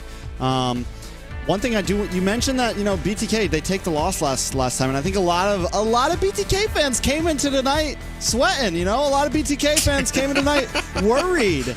Last season, we saw the same loss happen, and they lost to TOB. They went down to the bottom bracket, lower bracket finals, and take a really bad loss to Avalon. And some of the words that we heard from the team was, I think we were a little in our heads after the last loss. And I think a lot of us, a lot of people were worried that BTK was going to come in tonight and maybe be shaky, but they look as clean as ever. It's 2-0 right now, match point. Area 77 has been a team that has taken other teams through the ringer, just swept DA last night, and is getting their world rocked by BTK currently. Yeah, I want to say, with the same problems that you kind of had with the drafting last night, I'm kind of starting to see from Area 77 tonight. It's just certain things that I feel, and it's easy. I know it's easy for casters to kind of sit here and be like, oh, well, you probably could have done this better, especially when we're talking after the fight, after we see how things have worked out. But there's just those little things out there, like the Cho. Was there not something better that we could have chosen into that? Was there maybe a plan that we had in the beginning? I don't even remember if Kaja was banned out, but I want to say he kind of executes the same thing that a Cho would do to try to get those ganks, get that divine judgment, pull them in. And if it was banned, change up the plan a bit. Then maybe it's time to kind of call that that flexibility there out from them to try to put something else in there, because I don't know, like we saw a huge example of why Cho just isn't in the meta right now. There's so much CC for him trying to dive your line. He's gonna get caught. We've got the pretty specific bans here out again. The Low Yi Angela is out on the field though. This time Matilda out there as well. We do see the Barats and Fredrin taken off the board for Area 77 as well. Definitely. I mean, bans are down. No Fredrin this time. We're starting to ban as the game goes forward. We're seeing more and more Mobazane bans. Fermi's also take out Nicolette, but Nicolette's already, I mean, there's not a whole lot you can do, but I do think it's still a solid ban. The Fermi's is definitely something that Nicolette has showed can be a huge problem, especially when you pair it up with, you know, something like the Roger with basic or something tanky with Mobazane. Any kind of sustainability makes BTK much harder to deal with, but there's the Angela, and do we see the alpha pickup once again from BTK here? I got a feeling it's what's coming. That's all I want to say. Unless Area 77 like steals it away, but big chance with the Angela being locked in. That kind of guarantees a possible damage jungle from Mobazane here. I'm not gonna lie. As dangerous as the alpha is for BTK, I feel like that is just one in a huge bucket of options that BTK could go with here with an Angela on their side. I mean, I almost would like to have them take the alpha and try to counter that. Because Roger, don't even say that. I was just thinking that Dennis, like, man, they pick up Roger here as well, especially because you can kind of flex that. I mean, Mobazane, I think some people kind of forget. Well, I don't really know. Do people forget? I mean, most people when they talk about Mobazane, they talk about some of those great Roger plays, some of the Yu Sun Shin plays as well, and that can kind of be flexed here too, especially because Basic's been pretty great on the Roger himself, but we still do have that Harith out there as well for a Roger counter. Right here. Just give me the Harith gold lane, Roger jungle right here. Definitely would be epic. I mean, we've seen best player pick up the Roger jungle and make it work. You know, so I think with an Angela, this is definitely something where you can stick Mobazane on something on the damaging side. Instead, they go for the Basha. They're going to play safe, which also works well with the Changa. I mean, with the Angela, not Changa. I don't know what I'm saying. With the Angela, it's still aggressive. It's still, you know, you can really kind of even push the aggression even more on the Basha. Also with the Harith, Heartguard Harith, something vicious, something that can really push its limits, but definitely different than what we saw last night with the Angela from the side of BTK. Yeah, I like this. It's a grounded approach for BTK. You know, I mean, we know he was probably in the back, like, please let me play alpha. Please let me play alpha. And probably got shot down. I was like, bro, Boxia is the choice here. And he's like, all right. And Boxia works here too. The anti-heal that comes stock on his kit can kind of help water down the primal wrath ultimate that comes out from Edith. She does a huge amount of damage where she gets a regen back from that as too. And I say the Boxia can kind of really slow a lot of that down. Plus he's very tanky. He comes with a lot of magic defense stock. And then that going up here against the Vexana will definitely help him out when it comes to a lot of those engagements at the objectives. Definitely. And now, second round of bans coming in. BTK actually ban out the alpha. Hey, man, whatever. I don't know. Area 77, on the other hand, going to kind of focus into roamers here. Big chance we might see like a Minotaur ban from them, something on that nature. We do know this isn't going to be a Roam Angela, most likely. We've seen Nicolette been playing it. We saw Nicolette, play it very well so far. We've seen that. What happened earlier, was it the got the kill on the Marcuti earlier? That wasn't an Angela though, was it? That was the Odette. The reason Angela works so well is her abilities. She's got mobility where she can close the distance on the side lane. She's got regen that can help her stay in that mid lane longer. She even has damage because every single wave she sends out makes you weaker to the next one out there. And she can get some surprise kills out there. Then once she gets her second ability, she's able to slow down and stun somebody. She's almost like the complete package. And then you got the heart guard that means that you could be split pushing and get yourself to the fight, to these objectives very quickly as well. So she just brings a lot to the table that it's almost like, I mean, we've seen her really make a rise here in North America in that mid lane. What does Area 77 pick here for their jungler, man? They just, like, they're forced to fall back on, like, to the Martis or get really crazy here with something, right? Because there's no Fret. I mean, they could go a Kai. That's another thing. Tarzan has been known to maybe pick up an Kai here and there. BTK, on the other hand, already kind of have some of their solid guidelines down. They need a roamer, an EXP laner. Maybe they go for something like the Trizla here, something like the Yuzong here for Mielo. Just kind of a comfort pick for him. Could definitely see the Yuzong happening. They go for the Paquito instead. Also something that's going to pair well. I mean, literally three heroes that Nicolette can choose from. Plenty of options for the heart guard, whether it's the Paquito, whether it's the Basha, whether it's the Harith. Plenty of options for any one of them that could, you know, carry a fight at any moment. Yeah, even I don't know if you said Ruby, but even Ruby too, to just go in there, give her a little bit more. Oh, that's gonna be. That's a classic. That's an OG right there.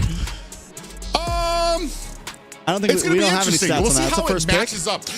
I want to say Belma not as bad as he used to be because they took away one of the big glaring counters that he has, which is popping him up. That stops his spin, that stops the huge amount of his damage that he can output. So now he really can't be CC'd out of his damage. You're gonna have the lethal strike to be able to kind of increase the damage that you can do with the retribution into objectives, which will give them, I want to say, a wider area, a wider berth of mistakes that they can make at the objective to be able to kind of bring that down with the retribution. Yeah, I don't think we've seen a Balmond at all yet. I'm really trying to yeah, I think this is definitely our first Balmond. Yeah, pretty sure it's our first. It is our first Balmond pick so far in all of NACT. So we have constant damage. We have some way to deal with Mobazane here possibly. We also have some possibilities for the turtle steals. You know, everything. I mean, we know Balmond. It used to be a really popular pick. It's just, can it still withstand? Can it still hold up to what it used to be?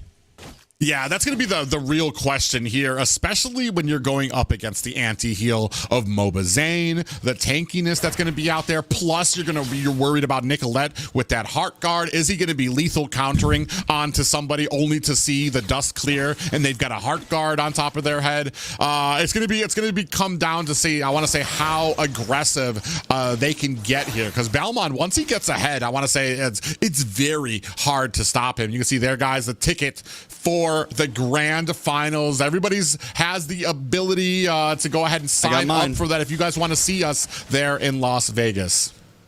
We already got ours. We're ready to go. It's Vegas, baby. back to the HyperX Arena, where some of the greatest stories have been told. Back to the HyperX Arena, which I personally think is probably one of the best venues we've seen for NACT Grand Finals, so I'm hype about it. But look at Cold World going down. Yureshi able to get the kill there. Area 77 starting things off early. Yeah, nice tight rotation from Area 77 there. 3 men there, maybe lingering a bit too long there up at the top, but like I said, I'm kind of a big, profuse, I want to say a big indicator for these teams. If you have something, make it happen. If you don't, let's go ahead and leave there. You can see right now, hiding in that bush, Tarzan going to be found out by Mobazane. Yeah, they're going to kind of hang out up here a bit. A lot of damage. Oh, Mielo. Just able to dash away, flicker out of that final slash range. That's going to put him in a bad spot for BTK to try to contest this turtle. No heart guard going to connect either. Nicolette still has it. Mobazane gonna decide not to go for the steal here. Just back off and get the purple buff while you can. Cold World also here to help out, but Area 77 now with shields, now with buffs, ready to go. Gonna try to come in. Big stun, big knockup. Down comes the Eternal Guardian. Tarzan able to get the kill onto Cold World. JQT finds Mielo, and Mobazane on the run. Oh, and this is the aggression and the initiation that I was looking for, Area 77. Stop responding to BTK. Start making your own plays. Once you have the advantage, start going into their jungle. Make those plays. Make them respond to you. And we're seeing that here, especially with great success to Area 77. I mean, this is what you normally see from a Ballman. Early game aggression.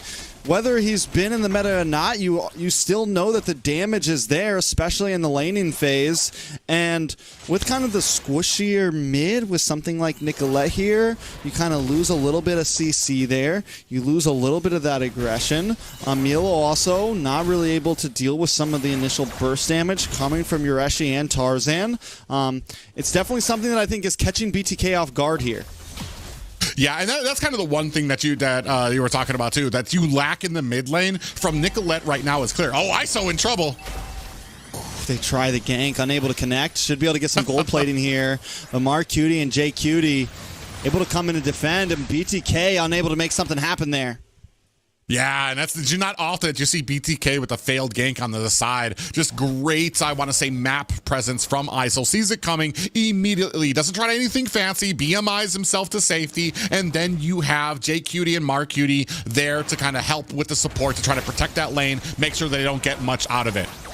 Tarzan pulling up once again. They know that they have no CC. They have no way to stop them. A lot of damage does come on to JQT. JQT in a little bit of trouble. Mobazane forced to back off. Area 77, they got what they came for. They take the purple buff, leave Mobazane with nothing, and now they're going to move on to the turtle.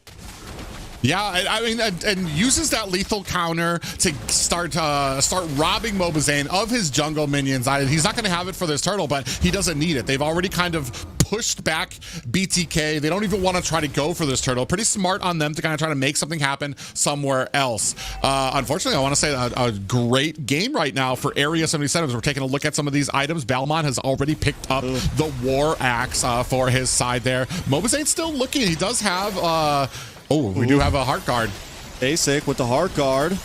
Maybe in a little bit of trouble. Drops him on Force. Able to get some nice shots onto Tarzan, onto the rest of the team. JQT down to about half health, but should be okay. Basic showing that he's not one to be messed with right now, especially with the hair plus the Heart Guard, the Purify. He's definitely able to really push his boundaries. A little bit of damage in the mid side. Tarzan trying to clear up the waves, trying to put pressure onto that tier 3. Mobazane just trying to defend, just trying to hold ground and stop Area 77 from pushing into their land.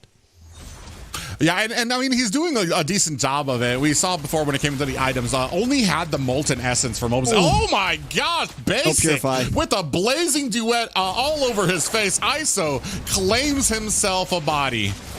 Yeah, I don't think Basic expected them to come back once again. And there goes another purple buff. This man's buffless. Mobazane unable to get anything in his own jungle. Area 77 just continuously hounding down. Yureshi, though, gonna get a little stunned up. Able to come back through, hit the final slash onto 2 members. Yureshi should be able to get away from this safely. Nicolette and Cold World just trying to defend with every little thing they have. But Area 77 continues to put the pressure down. A tower in the mid, a tower in the bot. Next target, a tower in the top. I like that playing there so far by Area 77 too. All that little aggression there at the purple buff is happening while they're also taking that mid tower. So even though he kind of presses himself into the mid lane, he has an escape because they're able to take down that tower very quickly. You see here the damage firmly in favor of Area 77 right now. Really kind of waiting for this like mid to late game to start kicking off to maybe have a little bit of an answer here. Ooh, a lot of damage does lock on. Cold World falls next. MarQt taking a little bit of Mobazane, trying to chase him down. Basic there as well with the Heart Guard locked on. Samon's Force does not connect. No kills. MarQt drops. They're still looking for something else with Basic unable to fully unload. Turtle still on the map. Both teams completely ignoring it and going for each other instead. Milo looking for a target. But BloodThirstyKings just unable to get the killing blows onto many people. They're trying to get the final hits. Basic drops another Zamon's Force, but unable to find anyone. Oh, ISO comes in with a blazing duet. Look at the damage on a Basic. Basic forced to run away. Tarzan looking for a connection there. Finally, Mobazane finds a purple buff. First one in ages. Area 77 now going to move on to the turtle. First, a purple buff. That's a victory as far as Mobazane is concerned. That's a victory right there, baby. Yeah, they've started. They've like, all right, guys, I think we're going to make it. But, I mean, that opens it up. Area 77 able to take this final turtle of the game. It's going to be nothing but Lords from here on out. And I want to say, even with that fight, BTK unable to make much happen, able to get those kills. And then at the bottom lane, ISO pushing to the high ground. So, I mean, still able to make something happen all over the map. Oh, man, poor Cold World, man. He's, oh, nice flicker. I'm offended. Locks on ISO. Has the Heart Guard. Won't be able to get away it now. Nicolette, a death by her own skill. Forced to go down. ISO's cleaning up house right now. Mark Cutie finds Basic, and ISO looking for the next target. Locking onto his old teammate, but ends up falling to Milo. 3 members down on the side of BTK. They do respond by taking 2, but Area 77 still comes out on top. Yeah, I mean, Area 77, they have 1 kill more in favor of them. I hear that we're about to have a replay so we can see that fight again for the side of Area 77, kind of what kind of kicked off there, especially because I want to say it's kind of even so far. Neither team able to really make any kind of push for some of these objectives. Let us see it. I mean, overall, Cold World tries to last as long as he can, and I will say that in the end, he does buy enough time for Basic and Mobazane to get involved here. JQD goes down, but in the end, with Basic falling and Nicolette as long as Cold World, I feel like the win does come out on top for Area 77. BTK, or I think since they take 2 and they are a bit behind, it's kind of a good trade for them. Just trading in general, slowing down ISO a little bit helps out, but it definitely could have been better, and Area 77 still controlling the game. Yeah, a firm grasp right now as they're starting to kind of push around. 15 seconds locked onto this next Lord. Ooh, I think they're caught up at top. Yeah, should be okay. Milo, gonna be safe. Back to what you were saying. Yeah, I just want to say, like, when it comes to these objectives right now, BTK still don't have an answer, still aren't really able to kind of force their way in. Only about a 4K gold loss for them right now. As we're taking a look at some of these items. I mean, you can see ISO already has the Golden Staff, Demon Hunter Sword, so he's going to be chunking into the back lines. You're going to combine that with the Vexana damage from Mark Cutie. There is just a whole lot of damage and possibilities for Tarzan to kind of close in with that lethal counter. Oh, it's in a bad spot here. Closed in by 4 members. Looks for a kill, but unable to get one before he goes down. BTK now down a member. 26 seconds on the death clock from Yellow. Area 77 might try to force this Lord sooner than expected. Yeah, and I mean, they did force Mark Cutie to go back to base. You did see the split pushing there by Nicolette up at the top, which forces the engagement from ISO, who's going to have to go up there. They know ISO's not there, so it just depends on if they're willing to kind of start these engagements when they see people kind of out of line. Ooh! Freshy in a little bit of trouble here. Eternal Guardian does come down. Basic with the Heart Guard. Locked on. Still nobody falls from either side. Lord still at 100%. Area 77, get a nice push onto the mid side. Milo forced to go and clear that up. You're actually going to go back to base here. And ISO going to hug around the backside into the tri-bush and gain a position over this Lord pit. Yeah, I mean, they're doing such a good job of kind of baiting out the Lord, backing up when they need to. I almost thought Yureshi was caught again. I have PTSD from that first game when he was ganked like 3 or 4 times. But this time, he's starting to know his strength. He's got a lot of that defensive items built up, uses that flicker to get himself back out of harm's way, walks away while the rest of the team engages. And unfortunately, BTK, they see it coming, they back up, and then this Lord gets reset. Mobazane unable to find a way in here. Cold World trying to zone away Tarzan, but taking a lot of shots to the face. ISO with the damage. Milo open to the top side, able to get split push on. ISO comes in with a blazing duet, sending multiple members of BTK away from this pit. He finds Nicolette, and Mobazane is on the run. It's nothing but Milo and Zane against the world. BTK, was it worth the risk there? Pushing in on that top side because now Area 77 is rushing down the mid. Yeah, I was about to say, they didn't have Mielo for that fight. They were trying to get that split push in, but that meant they were a man down for that fight. Look at this, the aggression from Area 77. Not going to be able to close it up here, but still. Mobazane inches from death as we now have minions rushing down mid. Area 77 have caught a lot of momentum in this game. It's a 6,400 gold lead. BTK, I mean, their only option is, you know, wait, hold out, wait for the play to happen. I will say Area 77 is a little more chaotic in their pushes, but that could be exactly what's leading them to victory here. Tarzan just 3-0-5 right now on the Ballman. Definitely looking vicious. Bottom inhibitor will get laid waste upon. The Lord does go down. Basic able to help clean things up. BTK not out of the game just yet. Yeah, they still have another rush of minions kind of coming in here, starting to put that pressure onto the bottom lane, and they find themselves another high ground, possibly looking to close things out. I mean, they're not going to force it. Area 77 taking things slow. Nice, I'm offended on Tarzan there. Going to pull him in. Area 77 now backing off. Going to go for the purple buff up in the top side. BTK. It's good that they still have this top inhibitor because if Area 77 is unable to close, they won't be pushed too hard on the long lane. Cold World in a little bit of trouble here. Big final slash on a Mobazane and Cold World. Cold World going to get knocked up. Taking out Tarzan, able to get the kill. Mielo now backing off as well. Area 77 still taking the slow approach in. Mobazane gets a stun onto ISO. Zamon's Force drops. Basic looking for a target. A lot of damage onto ISO there. Now BTK trying to respond back. Heartguard locks onto Mobazane. Yureshi looking for a target, gets a final slash on Mielo and Basic. Yureshi dashing through. Mortality drops for Yureshi. Yureshi backing off Area 77, backing off BTK. Survived the push. Oh man, I was about to say they're pushing really hard on the Area 77. All they need to do is turn around, and you might actually have a little bit of a mistake on your hands. But very, very slyly, they both walk away. Nobody takes a death there. You can see right now, absolute full build there for ISO right now. Still coming on there. I want to say Belmont and our line. Oh, big pop up. Whoa, a lot of damage on Mielo. That is rough. That is rough. Losing that member right here, right now is huge. It's a 30-second death counter from Mielo, and Area 77 knows that they know they have an advantage. It's 5v4. They're going to push down on the top side. 4 seconds for Lord. They don't care about that. They might try to go for the end here. Yeah, they're starting to put this pressure. They just want to get that last high ground. Oh, nice little final slash. A lot of damage, and look at Tarzan. He's going to go for the Lord instead. Will the rest of Area 77 put the pressure down, keeping BTK in their base?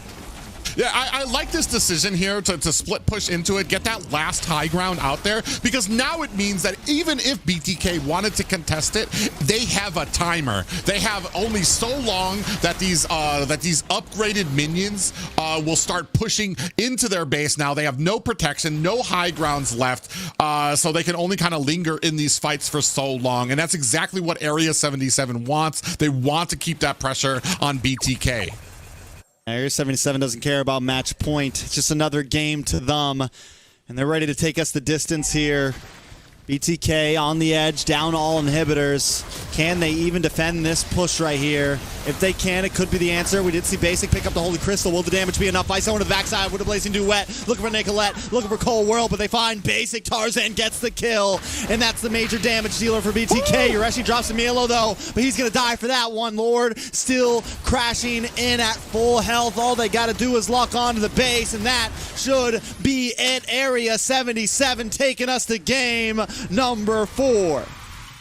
Ooh, and what a game, too. I want to say shades of BTK's last game, but they were able to switch the seats there. Area 77, a very dominating win for them. I want to say it was only 3 or 4 kills for the side of BTK there, but man, they've closed up a little bit of those mistakes. They were more aggressive in the early game. They were able to hold that control throughout, and this is, I want to say, this kind of, maybe it is part of the compositions that are really kind of messing them up. They had a lot of that early game, especially with the Balmond domination there, and they held on to it, and they didn't loosen up for the entirety of the game.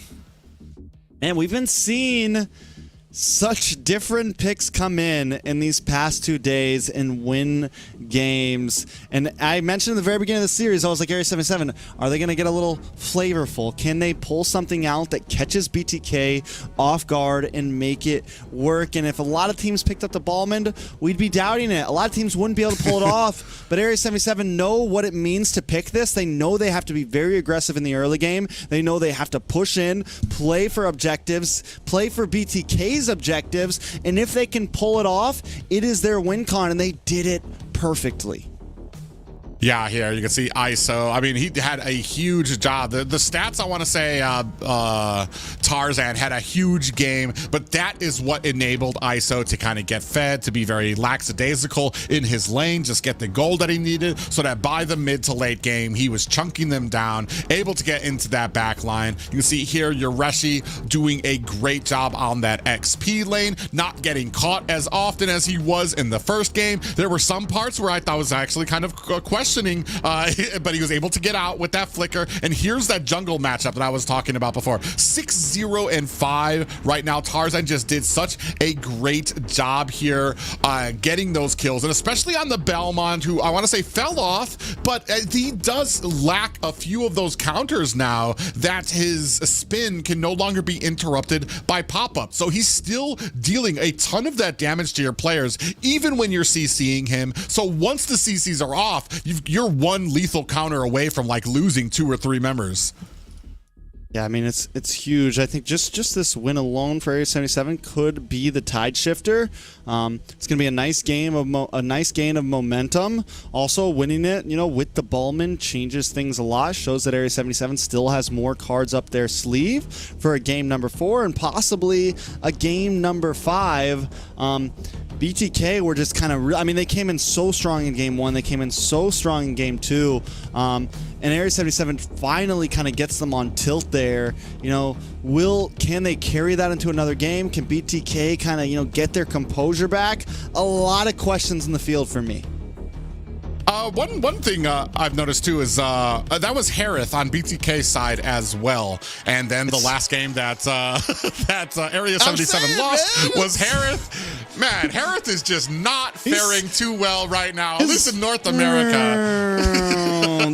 His percentile is going down right now from last night, man. I'm telling you guys, it's a nerf. It's a nerf in disguise.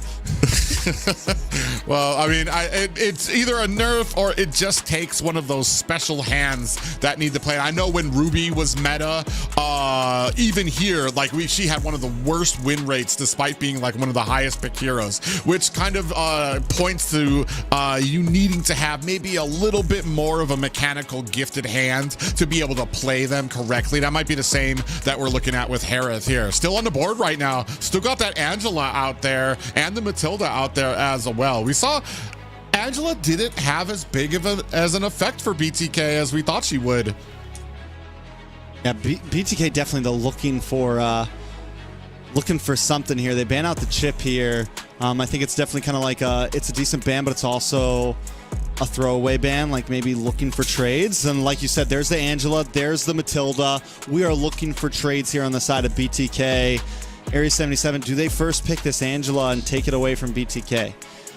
Yeah, that's something I'm kind of wondering here. Angela, I mean, despite they just beat Angela, right? Like they just beat they just beat Angela, and yeah, they're gonna go ahead and give it up. They're gonna go prioritize this Edith. Edith snuck into the meta very recently because of these most recent, I want to say, shakeups with the meta, where all the tanky heroes now have gotten a little bit of a buff. All of the defensive items have gotten a little bit of a nerf. So a lot of those tanky heroes, Terizla, Edith, those XP laners, they are I want to say shining right now when it comes to like their survivability. I mean, and now still no Angela, no Matilda pick from either side. They go for the Vex, they go for the Arlot, and we've been, like you said, man, we're seeing other picks be prioritized kind of, and these are picks that kind of make your team solid, because sometimes when you just go for the Angela, when you just go for the Matilda, when you just go for some of those things, you lose some of the picks that just can kind of really the glue. These picks like the Arla are the glue that hold the team together. You get your CC in there, you get your engager in there. You know, even with the Vexana, you get a big engager with the Eternal Guardian, you get CC. And sometimes if you forget about those things, it can completely make your whole team composition fall apart.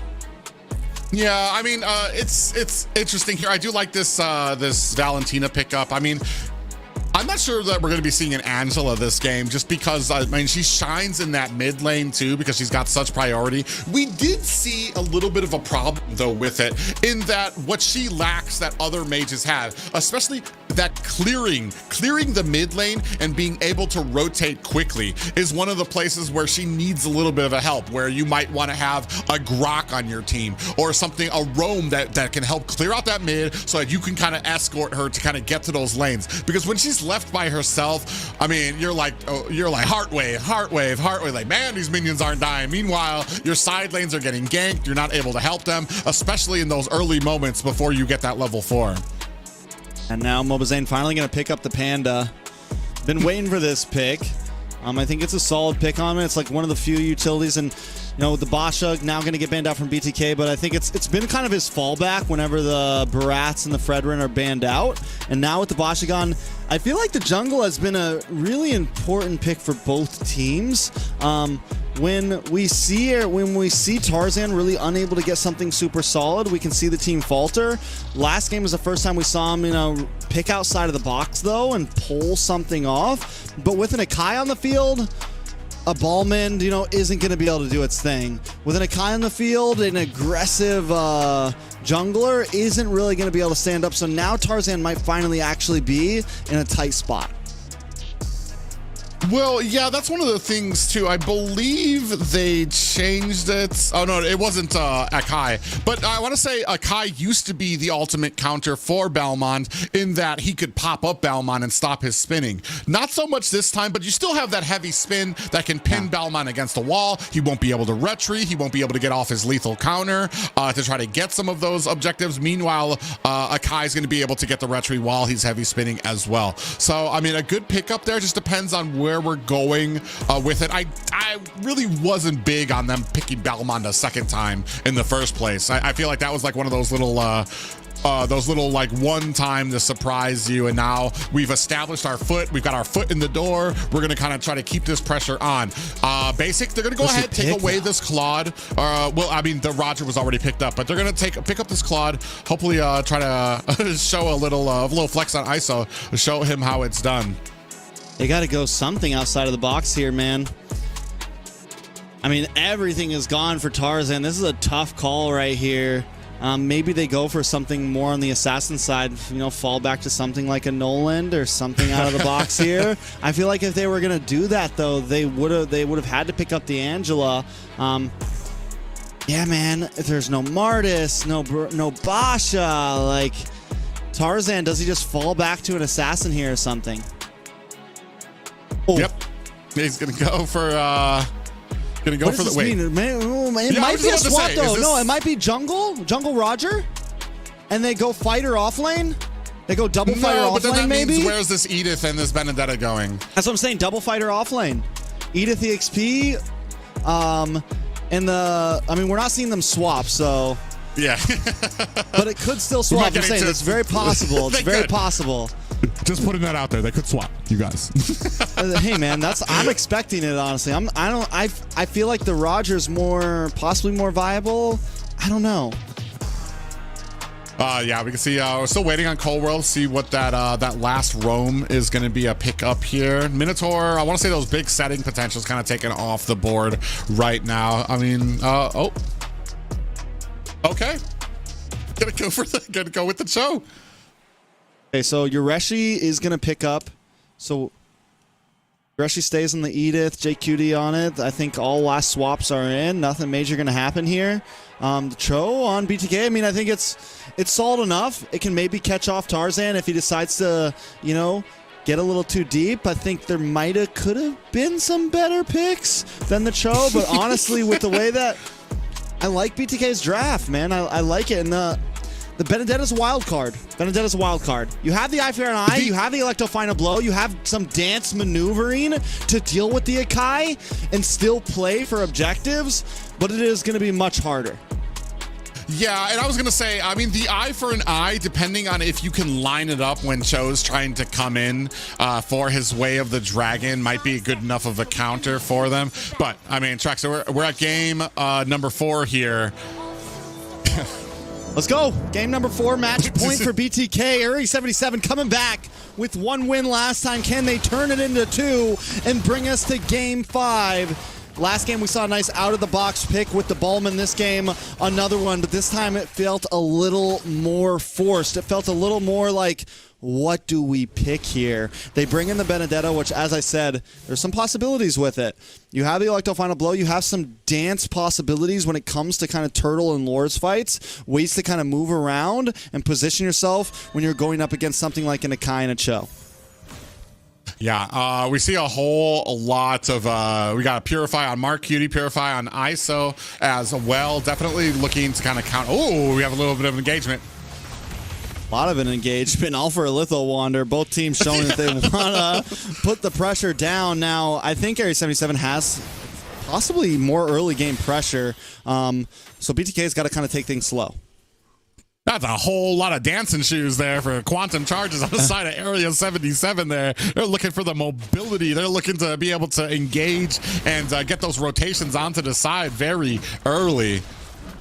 I mean, that's the composition they have with an Edith, with a Grok, with a Benny jungle. It's very similar to last game where they want to be aggressive, get some picks maybe early on, and not let BTK hit that 7-8 minute spike too hard. Try to get ahead of BTK before BTK gets ahead of them.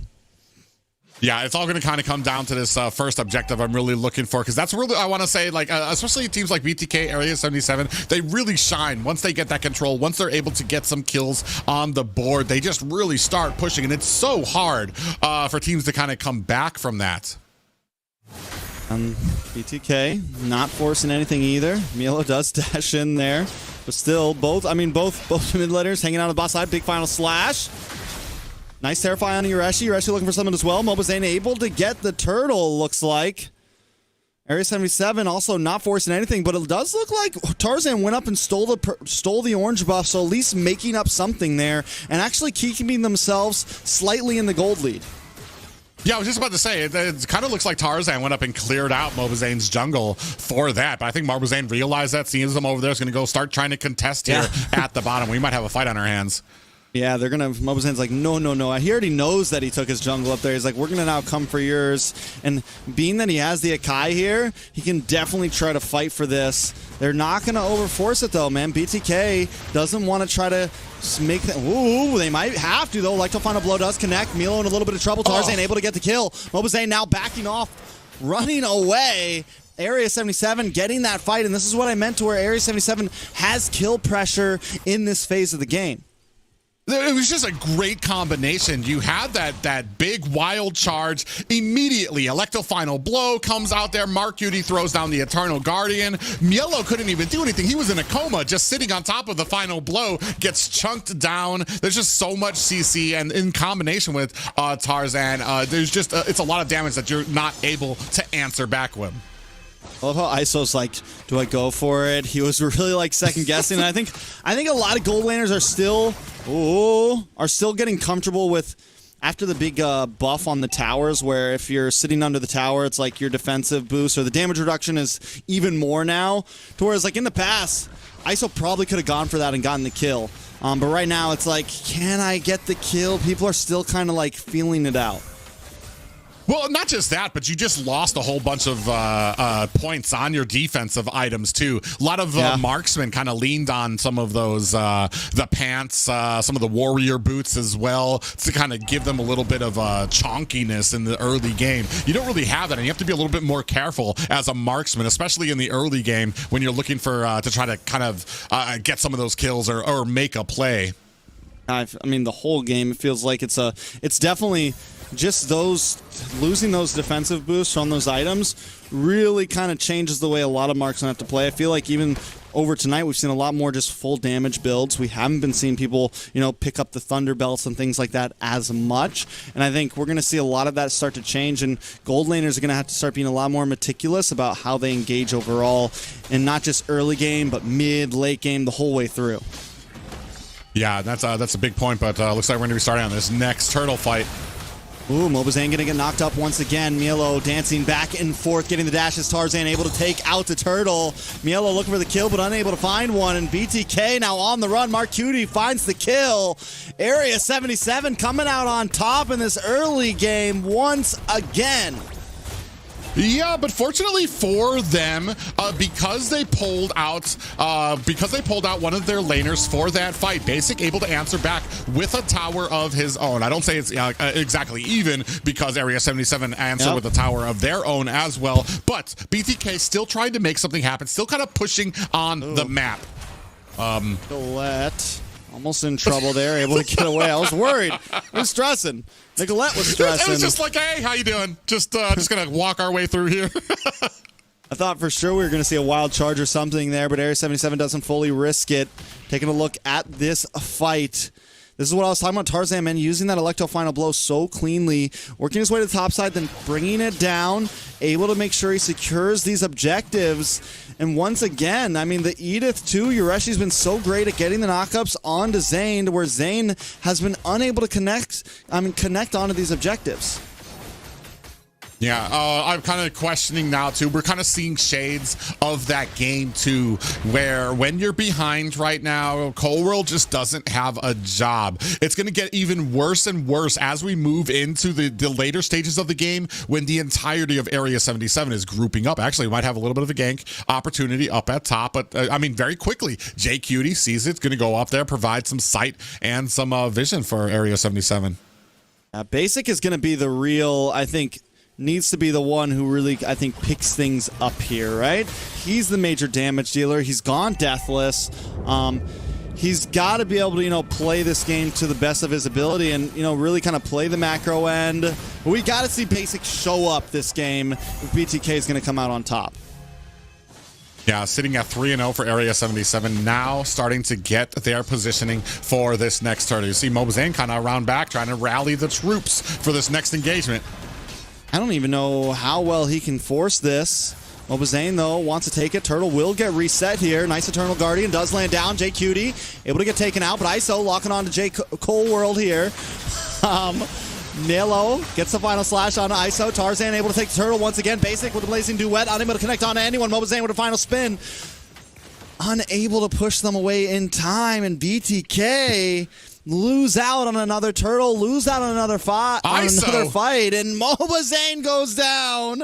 ISO collects the kill.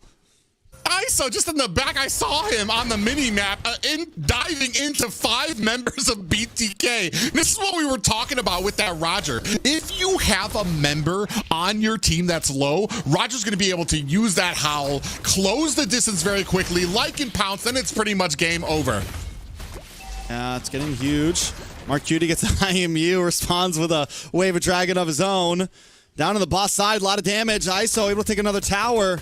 BTK getting pushed back more and more and more. And Area 77 is not the slow constriction team that BTK has been in their wins. Area 77 is we are going to try to end this quick. We are going to bully and bully and bully right now. Man, right now, Area 77 have shown I mean, a lot of people kind of counted them out. You saw that, I want to say 29% votes for them, but they are showing that they have the life in them. They are not trying to go home just yet. They are trying with all their might to send BTK home here and find themselves a flight to Las Vegas. Yeah, it's getting, I can tell, the BTK fans are getting nervous right now. Area 77 looking to take us to game number 5. Mielo going to be one of the targets to find their way, but Mobazane able to get the heavy spin, doing a little bit of damage. ISO able to dance back, get out of range. BTK still defending, but Basic is a target, and Tarzan is locking on. Big Wave the Dragon, the eye for an eye, able to get Tarzan to safety. Tarzan is just uncatchable right now. and has been, I mean, he has just been locking on to Basic nonstop, giving Basic one hell of a time just trying to stay alive. This is what we were talking about with Cold World locking on with that Way of the Dragon. The eye for an eye, one of the perfect counters for it, gets Tarzan out of harm's way, and this is going to be another Lord, another objective that BTK just is not at the level to contest, and a very low kill game right now. Area 77, very methodical, very economic with their kills and transitioning those into towers. Exactly how this keeps on going. It's a 7,000 goal lead for Area 77, and with the composition they have, that is exactly where you want to be. You got a Roger, you got a Benny, man. You have this team that just already has so much kill pressure, and now we're going to be more. Look at ISO, just able to sit in the midst of them and unload. Mobazane able to get the final, able to get the heavy spin on Ureshi, bring him under the tower. Blaze Duet comes out from Basic, but all it does is keep Area 77 at bay. Still no kills for BTK. Area 77 with the Lord marching down the bot side. Tarzan Cutie marching down the bot side. Look at Mark Cutie, able to get the knock-up. Terrified, Nicolette gone. Another one gone. Basic off the map. Area 77 are deleting BTK one by one. Area 77 are like, they're showing that game-winning spirit. They are looking for a ride to the grand finals right now. Lord goes down at bottom. We're left to only high grounds for BTK. And right now, sitting at 7-1, 9K gold lead. Ooh, Ureshi takes a little bit of damage, but he's still okay. BTK just trying to defend. 2 towers down, 2 inhibitors off the map. Tarzan once again just being the annoyance, being the backside menace, being the monster that he is. He said, forget your utility junglers. Give me a Benny, give me a Ballman, give me something to cause some mayhem. Tarzan showing up. That was another huge point I was going to bring up. Tarzan, just really, when it comes to these damage-dealing junglers, he is shining, especially over a lot of these utilities, the Akai, the Fredrin. I want to say even over his Martis pick there. We take a look at here right now, 3K gold lead for ISO against Basic right now. He's already got the Demon Hunter Sword, Malefic Roar, already has a Landless Battle, now going in on Cold World. Cold World takes a lot of damage there. ISO looking for the connection. Ureshi now in a little bit of trouble. Heavy spin does lock on. Nicolette looking for the final shot. Finally, they get a kill. Only 2 on the map. Zane goes down for it. Milo goes down for it. Area 77 taking out 2 for the price of 1. They're going to maybe try to end this here. Tarzan and ISO, the 2 major damage dealers for Area 77, looking to clean things up here. BTK backs against the wall. The tiebreaker incoming. Look at the damage from ISO right now. Forcing Basic to BMI away. Another inhibitor drops down. Tarzan with the Electro final blow just to clear the waves and keep the pressure on. They're going to hightail it back to the Lord and look to end this game. Yeah, perfect opportunity. Very smart going into the first enlightened Lord here. That means he's going to have the charging power, even though he doesn't even really need it. They've got all the towers down right now. It's just a bare core there. Mobazane looking to try to come in here. He's not going to be able to find an opportunity. Look at this wall he's sitting up against. The entirety of Area 77. Like, there's nothing to see here. Heavy spin from Mobazane, but that's a defensive heavy spin. That's the DHS right there. Back to base. Able to do nothing right now in the face of Area 77. Lord gonna come in with the next wave of minions. Jake Cutie just got the immortality and even more sustainability, even more time to hang and play for Area 77. Oh, minions crashing right now. Oh, final slash. A lot of damage. Does lock in. ISO goes down. The defense is valiant from BTK. Nice way of the Dragon onto Tarzan, pushing them away. Ureshi also drops. BTK lose 1 for 2. That's a big response for them with the Lord marching down. Jake Cutie drops the wall to try to bide a little bit of time. Let Area 77 regroup. Let Area 77 push for something. But do they really want to try to force this in with no damage dealer? It is a little bit risky. Basic with the Blazing Duet, able to clear up some of the waves. Mark Cutie drops down the Eternal Guardian. Mobazane taking a little bit of damage. Like to find a blow into the backside. Mobazane used the heavy spin. They are able to clear out this Lord, and BTK survives another day here. Cold World pushing them away. Ladies and gentlemen, we got a game. Yeah, it is. Still a 9K gold lead for Area 77. A collective sigh from BTK as they were able to get some kills, able to defend that Lord, and even with the pressure from Area 77, didn't take any deaths for that last defense. So starting to come up on the board, starting to, come further. They're still behind right now. Still need to be careful about some of these engagements, but you can see here, this is what turned the tides for BTK. Yeah, Milo needed a play, man. He's sitting at like 0-4-2 right now. Has been unable to pretty much do anything. 0-5-3 right now make it. That final slash was important, and he finally gets a big play. And we show that there's still play potential for BTK. It's just the gold lead has gotten out of hand, and the kill pressure from Area 77 with Ureshi able to get these pickoffs. And then with ISO and Tarzan just able to harass the back line, it is a tough game for BTK. But now Ureshi going to get heavy spin pinned against the wall. Is able to flicker back. Like the final blow does come out. Milo able to dash through a few times. Milo goes down. Tarzan picking up the kill. It's a 37 death counter for BTK. 30 seconds on the clock until the Lord comes. Does BTK contest this? I feel like they kind of have to. It depends. I mean, do you fight it at your gates where Mielo has the opportunity to find that final slash? They have a good defense composition, an ability that can kind of, like we were talking about with that final slash, the heavy spin. They can easily turn around a lot of these defense. A little bit of engagement here. Ooh. Whole world gonna be okay. They looked for Marcuti, unable to get the kill. Tarzan now gonna make his way on to this Lord.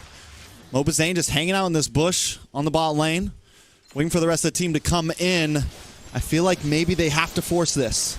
Oh my god, it's melted down so fast. There's no way to force it. Golly. Now it's more of can they defend it? They're going to try to come into the mid side here. Look at BTK waiting out in this bush. Waiting for the next card to come in. Big vital flash on ISO. Immortality pops. Blazing duet to help connect. ISO does fall. Milo able to get the kill. It's going to be huge. Tarzan now. JQD in a bad spot as well. That's 2 kills down. BTK able to once again turn the tables there before the Lord marches towards them. They're going to melt this thing down. Area 77 now losing their grasp, losing their hold on the game. BTK on the upswing. They're going to take out the tier 3, looking for the tier 2 on the mid side and turn the game around. Yeah, and right now they did take away, they chunked out 2K from that 9K gold lead right now. Sitting at only about 6K for Area 77. Still have a lead, but man, Area 77 needs to get it together. You can see here 2 immortalities for the side. Area 77, only 1 for BTK right now. Starting to get those items up. And even now, ISO starting to fall a little bit behind Basic in the gold lead. You see full max items and starting to trade out a few for ISO. But Area 77 kind of needs to keep it together just because you've gotten the Lord, just because you've got the objective. Oh, look at the damage though from ISO. Cold World, Milo in a lot of trouble. Immortality does pop. Cold World able to use the flicker. Ooh. ISO able to get the Lycan pounce, get the kill. It's back and forth right now. That's a big death clock for BTK. Is Area 77 going to try to close this out? Tarzan a little far lagging behind, trying to get this wave of minions to close the gap. Basic able to clear things up. A wave of defense coming out from BTK. Not out just yet. Marcuti and Ureshi also holding the difference. Ureshi just looking for a target, man. One person to lock onto. One more kill could be the turnaround. Both teams have to keep it careful, though. Big final slash. Once again, Ureshi caught off. Now the playing field is even, but Ureshi's got a much longer death counter than Cold World. Can BTK finally try to push themselves onto a Lord here?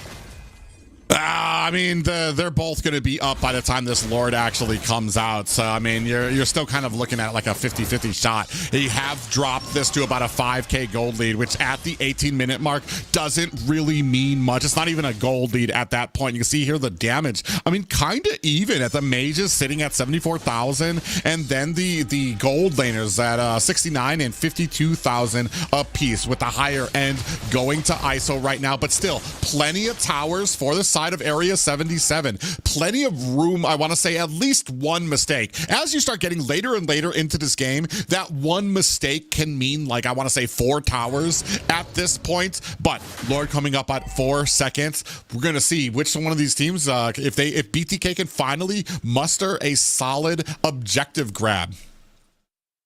Definitely BTK, for the first time in a while, have finally put themselves in a position to contest a Lord.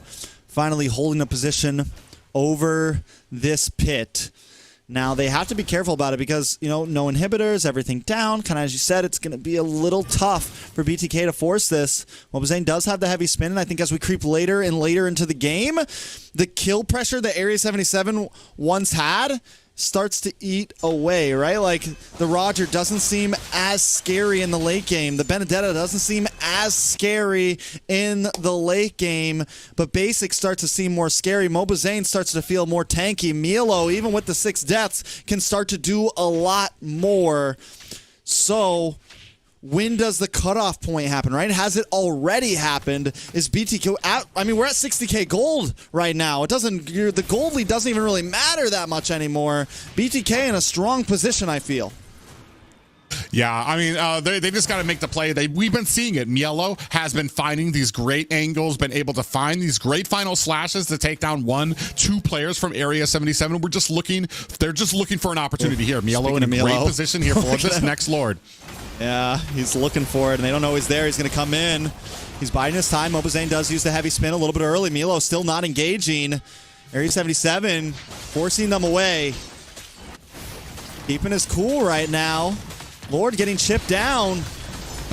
Guess the call is don't do it. He finally dashes in, uses the final slash. Cold World comes in as well. Basic with the blazing duet on the several members. Tarzan still able to get the Lord. A lot of damage. The Terrify locks on and Cold World drops. Milo drops. Cold World out of the picture. BTK forced away. They decide, I mean, they're unable to take it. I don't know if that was the right call, Milo. I'm wondering, I'm questioning. Area 77 may be able to end this here. Well, I mean, they came in, they were able to get a kill, I mean, and he was able to foster something, but anytime before that, it just didn't seem like the right opportunity. They were a little farther away. Now we're going to start seeing this push on here. BTK fighting for their lives at their core as the Lord marches down mid. In Area 77, this could be it. 15 seconds for Milo on the clock. Basic goes down. That should be it. Tarzan carrying the game on his shoulders. 3-0 and 5. Nicolette the last to fall along with the base. If you counted them out, don't count them out yet. Area 77 gonna bring us to a game number 5. Right now, 2 games apiece. Nobody thought that Area 77 was going to be able to bring this to a game 5. Take BTK to the last line of defense, fighting for their lives, fighting to stay in the grand finals, trying to find that ticket, that sneaky ticket to Las Vegas right now. Area 77's turning them around on the verge of a reverse sweep here against BTK. Say it one more time. On the verge of a reverse sweep against BTK.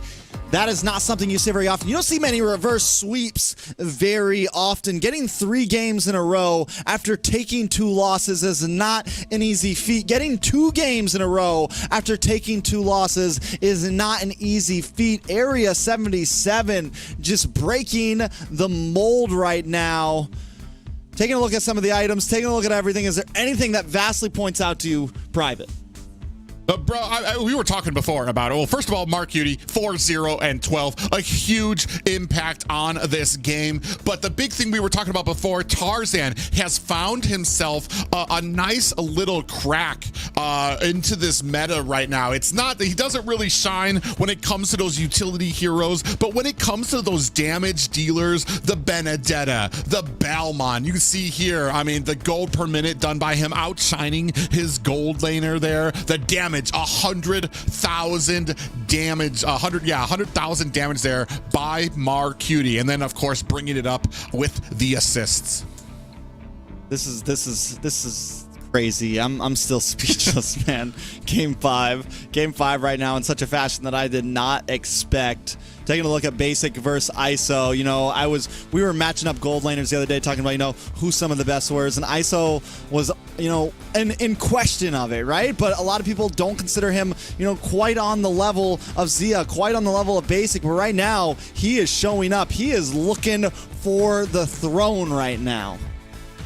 Yeah, and that's kind of amazing to me too, is just like a lot of the players are just such hidden talents on Area 77. And I want to say it's sometimes because Area 77, they can be up or down. Sometimes it takes them a little bit of time to really get that synergy together. It takes them a few games, a few losses that they took here to BTK, but these last 2 games have been a completely different team. You can see matched up there, Mark Hudi against Nicolette there, both of them almost 100,000 damage. But ISO, that Roger pick into basic, man, just had a huge effect on there. I know a lot of people are kind of focusing, I mean, the Cho pick right now in the current meta, every single time Cho went in, there was just so much CC to come down on him. There was no picking out anybody from them. Even Mielo, I want to say, once it's hard when you're on the back foot. A lot of these defenses, I want to hats off to Mielo. He found a few final slashes to kind of keep BTK in the game a little longer. That last fight, a little questionable. We don't know. Was there an earlier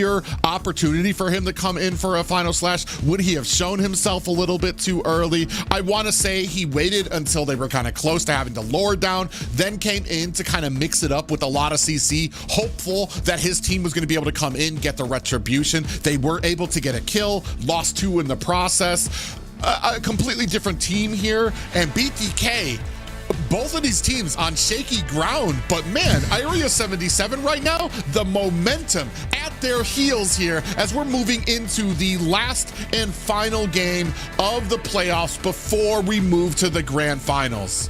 I mean, we got to set the story one more time, right? This is a rivalry that has gone on for years, man. BTK versus Area 77, and it has always been in favor of BTK. Let me make something clear. Grand finals after grand finals in the olden days of, you know, Pika and Assassin Dave hosting random community tournaments, you know, BTK was winning those games. These are 2, you know, quote unquote, you know, grassroots orgs that have been namestays, and right now we're sitting at a game 5, a ticket to Vegas, a ticket for either revenge for BTK to try to take down GGG, or for Area 77 to have their first time on a possible route to internationals. I mean, whatever team you're rooting for, it is all on the line right here. Yeah, I mean, you're looking at a team in BTK that has all the recipes for success. They have the history. They've been there before. They've built up, I want to say, they have all the history and the championships behind themselves, but they are fighting against a dream in Area 77 to topple down that regime, to be the new high ground here in North America. Right now, BTK going to be the first pick, fighting to kind of retain that throne, retain that crown here in North America. And I mean, man, there has to, I wonder what is on their minds, if the frustration has set in, if they're just going to hunker down and do what they know. I know they've got Midnight behind them on the side of Area 77. They've got Sir Rose doing the drafting for them. 2 of these drafters going at it, the players in the battlefield going at it. The big things we've been looking at, some of the contention, some of the verses here. Nicolette going up against Mark Hudi, ISO up against Basic, Moba Zane, and him going up with those utility junglers against the more damage-esque junglers of Tarzan as well.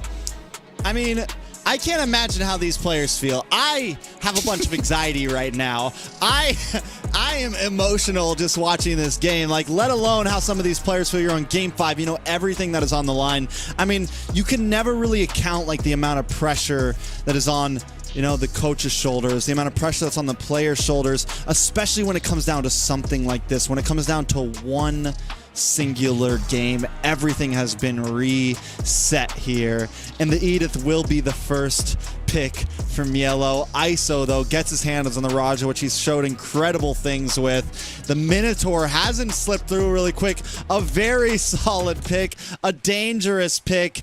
BTK forced to respond. What does Mobazane go for? I mean, do you see I'm wondering, do you go with the Harith right now? Or are you looking for, like, are you looking for something else to kind of secure Mobazane? It's because the Harith, yes, it's supposed to work against the Roger, but it's had such a horrible win rate. It's like, I don't even know, man. I'm at a loss myself, because right now these games, like, Tarzan's been pulling out, Tarzan's been winning with the off picks, right? He's been winning with the Ballmans. He's been winning with the Benedettas. He doesn't even need something super meta to pull it out, so it's tough just calling the draft on what's going to work and what's not going to work.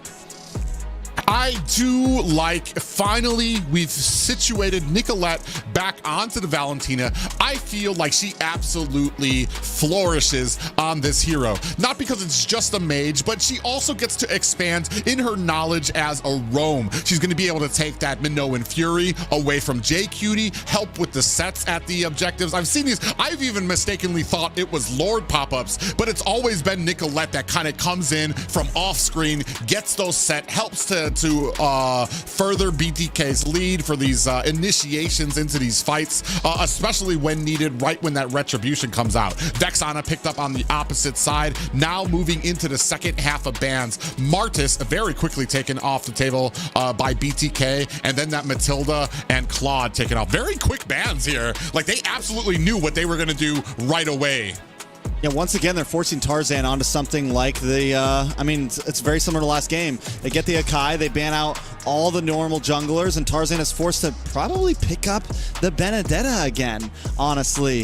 It is literally, once again, the only thing left for him.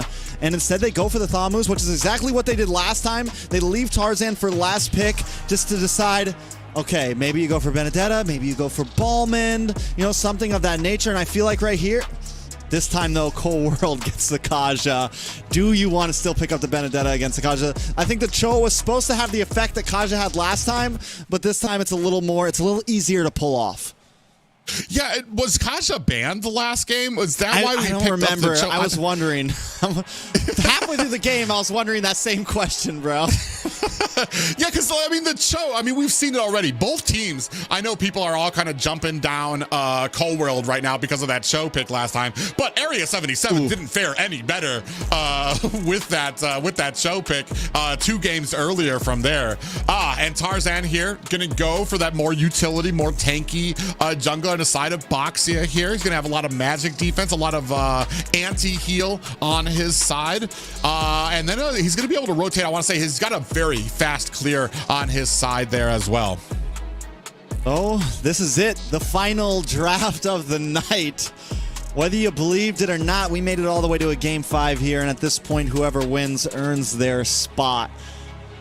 I like the Basha is solid. The only thing about it is Tarzan has been winning with the off-brand picks. Now we're bringing him back to a more, you know, consecutive, you know, more casual pick with this Basha. Is it what's going to be able to pull it off here? Athamu's on Yureshi. Is it going to be, you know, the answer to Mielo on this Edith? A lot of questions on my mind, but only game 5 will tell us how it will be.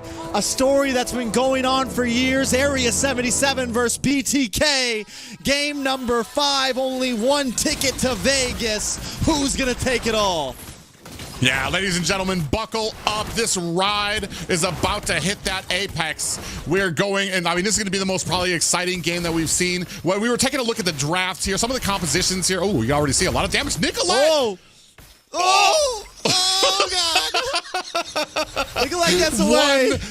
That was a smooth, a very, like a sneeze away from that. Talking about it, Mielo here, gonna be take. Oh, what? Okay. Yureshi, is he going to go for it? No, he doesn't. 2 members already sent back. Area 77 keeping up their MO. Laning phase aggression, baby. Wow, on the side of BTK, a whole lot of quantum forces and agilities on their side. A little bit more defensive pickup and impure rage there picked up for the side of Mark Cutie to keep that mana up there. So I want to say a little bit more flexible on the side of Area 77. BloodThirstyKings going with something a little bit more mobile, a little bit more to be able to traverse the map a little faster there. And I was going to critique not JCutie, Yureshi, because I don't know how he's going to be able to latch on to a lot of these people in some of these fights, because it does look like BTK have a draft that is a little bit more dash friendly, able to kind of disengage and kite a little easier. So that's all going to come down to, I want to say, the setting potential from JCutie.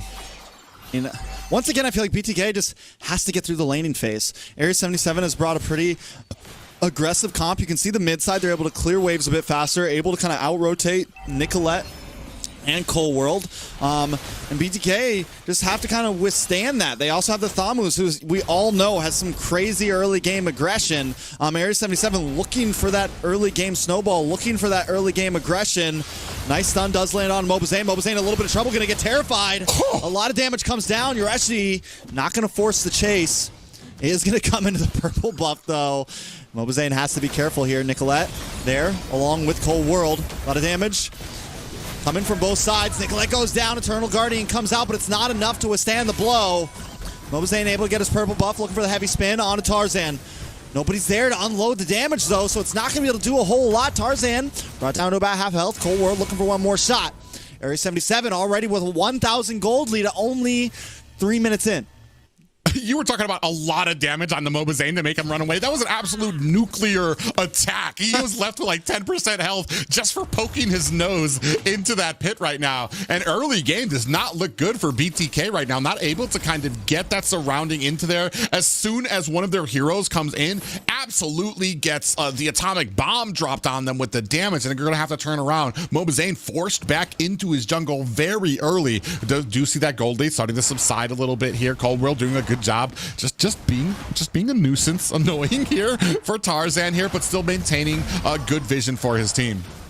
Yeah, BTK still, even though they lost out in the beginning and they're 1,000 gold behind, they still kind of, I think they still feel comfortable enough to be in the face of Area 77. They don't feel like they're exactly too far behind. And now with Cold World having level 4 as well on the Kaja, they finally have some kill pressure to respond with, which is kind of big. Basic as well, hasn't taken any deaths. Same thing for ISO.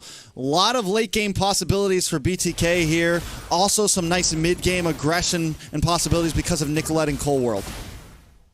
Yeah, yeah, and that's kind of what you're looking for. You're looking to kind of make it to the late game, but you need to kind of protect that path. Ooh, Tarzan gonna run into 2 members.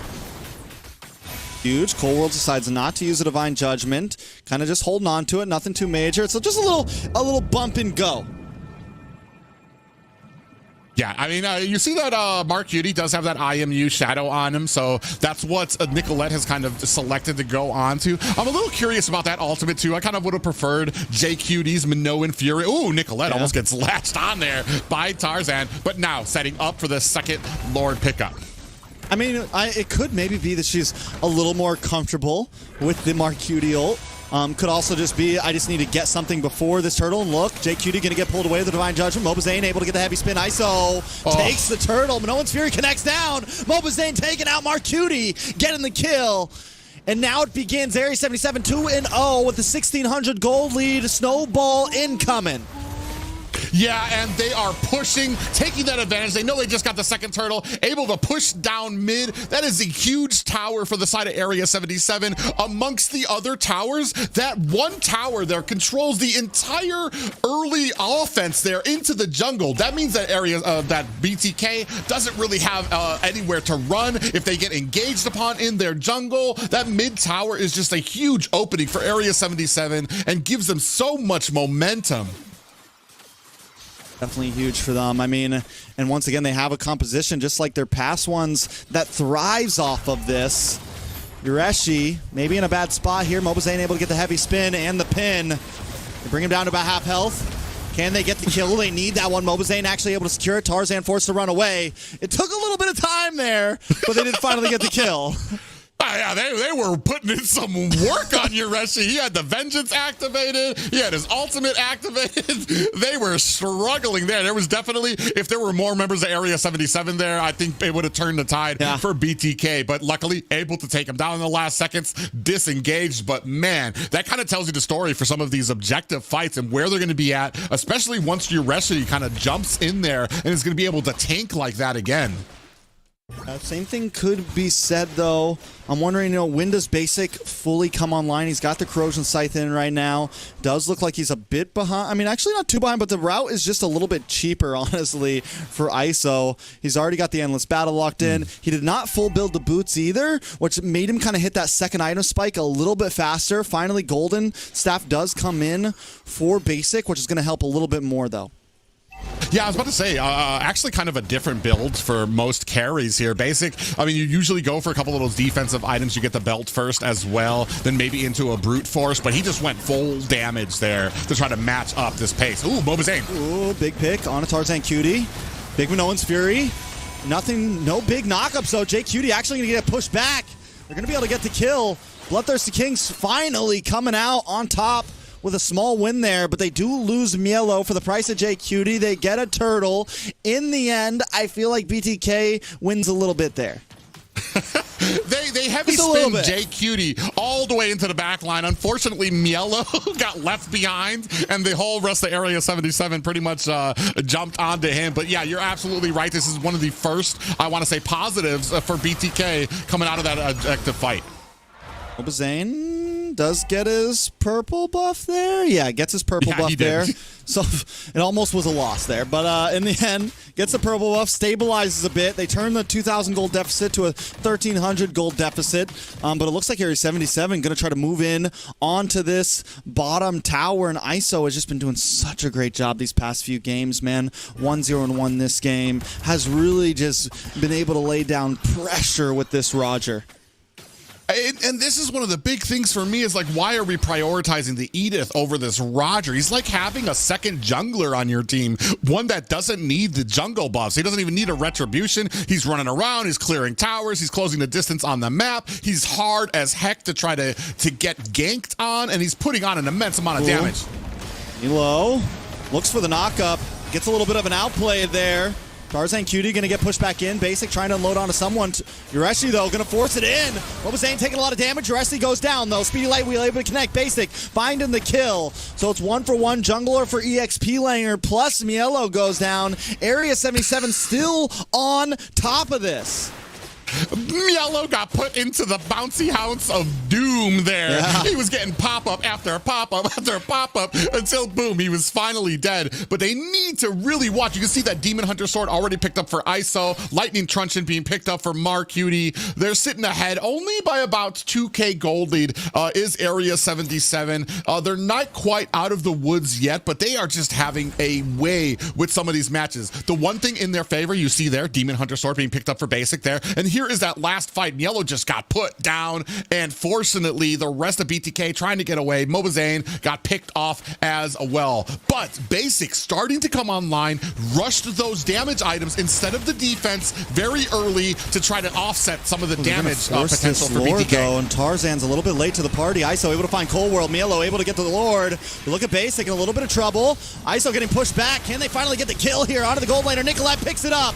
Jay Cutie goes down as well, but Basic falls. It's a 2-for-2. Make it a 3-for-2. It's huge for the side of BTK. Mielo in a bad spot, though. Gonna get the knockup. Mobazane's trying to come and help out. Nicolette there as well. Lord gonna be coming soon. Mielo hits the U-turn, and BTK finally winning out in a fight. It's a 800 gold lead for the side of Area 77, and a Lord coming soon. Just like that, they find a Lord, find 3 kills onto Area 77. Mielo being chased there, turns around, he's like, nah, pop up for your efforts, and Mobazane able there to help secure his escape. And just like you said, a breath, probably of fresh air right now. You could see tied up here, 3 damage items for Basic. Not even going for that typical tanky carry build. We saw the effects of that, though. He got picked off pretty quickly in that last fight, but the amount of damage he's issuing out right now definitely helping to keep BloodThirstyKings in the game. I'm in full anxiety mode right now, Private. I have to admit, I don't know what's gonna happen here. Both teams just back and forth. BTK with a 500 gold lead, scales up to 800. Area 77 now on the defensive. We're on game 5, and I got no clue what's going on.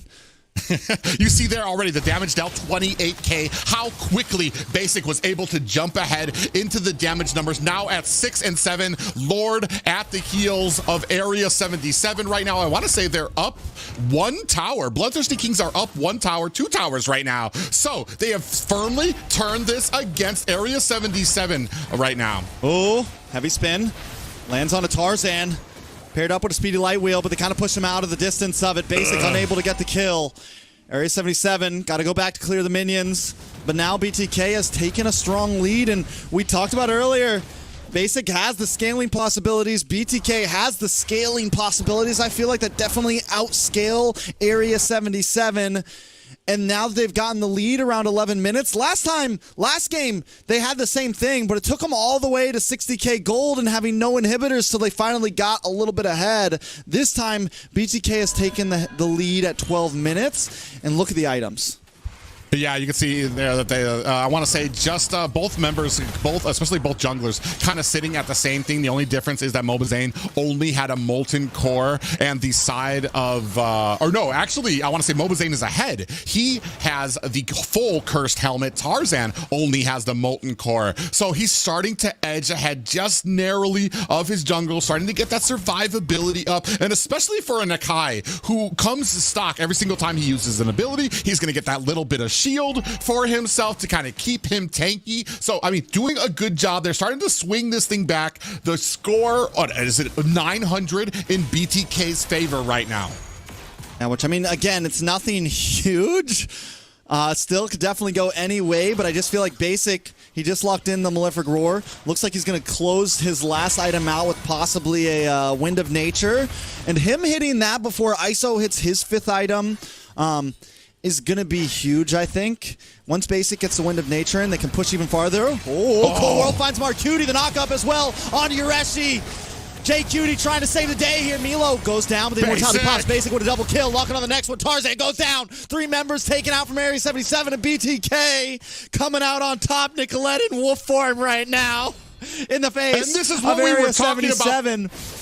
This is what we were talking about before, Cold World on that Kaza. The amount of burst coming out from Basic, that Divine Judgment combo, and now BTK pushing for the win. That's a full man wipe. May be able to end this. BTK with 1 cannon minion, gonna be able to lock onto the base. They're looking at Vegas. They're looking for revenge with nods to GG. Looking for the replay. In the HyperX Arena, BTK takes it the distance at game number 5.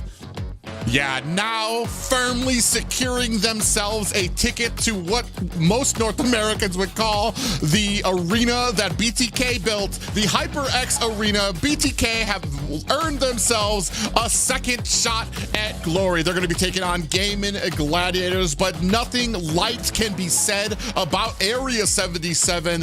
What a great, I want to say, lower bracket finals. What a great fight. The fighting spirit from them to be able to kind of bring this to a game 5, but in the end, BTK stood firm, stood strong, and taking away the victory. What a distance. I mean, it ended so fast there. It kind of caught me off guard. Just in a matter of seconds, boom. But it's still, man, game 5, and it feels like game 5s always happen like this. Just any moment, boom, it ends. Both teams just looking for that kill moment where they can close us out and go home, because it's been a long night for both teams. Area 77 comes up just short, and by the end of there, I'm sure so many people are rooting for them. So many people are thinking, are they going to be able to pull this off? But BTK turns off the lights on them. Yeah, I want to say at the beginning of that game, I don't care what kind of liars are out there, collective BTK fans were clutching the pearls because that was a rough opening. Shades of the last two games, Area 77 getting that momentum, but eventually, and this is what I was talking about, you don't really see it. It's not a huge score, 4, 1, and 6, but I want to say the transition, Basic completely ignoring those defensive items, immediately rushing the Demon Hunter Sword into the Golden Staff, and then the Malefic Roar. He matched up. They were behind, but when it came to some of those objectives, he just needed the opportunity to put on the damage, to absolutely turn the tides here and close this game out at 13 minutes, especially at a point you can see here, 796 gold per minute, 52,000 damage dealt by Basic there, and of course the assist there brought up by Cold World.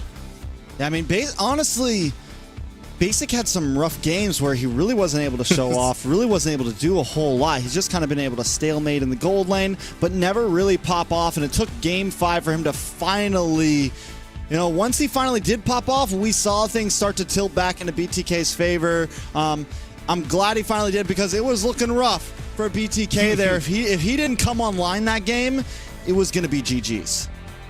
Yeah, it absolutely was going to be there. You can see here we have the head-to-head between Nicolette and Marcutie, and I want to say Nicolette had just a stunning performance this entire series. Very, I want to say, a very standard flow. While Basic was kind of up and down, Nicolette kind of held the line all the way from the beginning. 2, 1, and 6 here against Marcutie, 3, 2, and 4. But the last game, like we said, Basic shines sometimes. He can fall out a little sometimes there, but that decision-making to not wait for the belt, not wait for Thunderbelt, not wait for Brute Force. He understood that if he's going to have an impact, it needs to be earlier on the carry, who is usually kind of a late game hero, who usually has that late game potential that you're waiting for. You're like, all right, we're waiting for maybe that first Lord for her to start popping off here. But man, I want to say just a great decision making there. Whoever kind of made the call to kind of go for that full damage build to kind of help turn this around. Whew, man, I tell you what, I thought a roller coaster. I thought BTK was gonna throw the match just on the basis of me voting for him. They almost did. Oh, man. But I will say that it was very good games coming from both teams. I thought for sure that the BTK was going to come in and 3-game Area 77 just based off of the first 2 games. And Area 77, that 3rd and 4th game really put their shoes on, laced them up, and, showed up to play basketball. And, I don't know what else to say about that, man. I was on the edge of the seat the whole time. That was tough. Yeah, that game was just strikes all the chords for me. We laid down the groundwork in the very beginning, the rivalry between these two teams.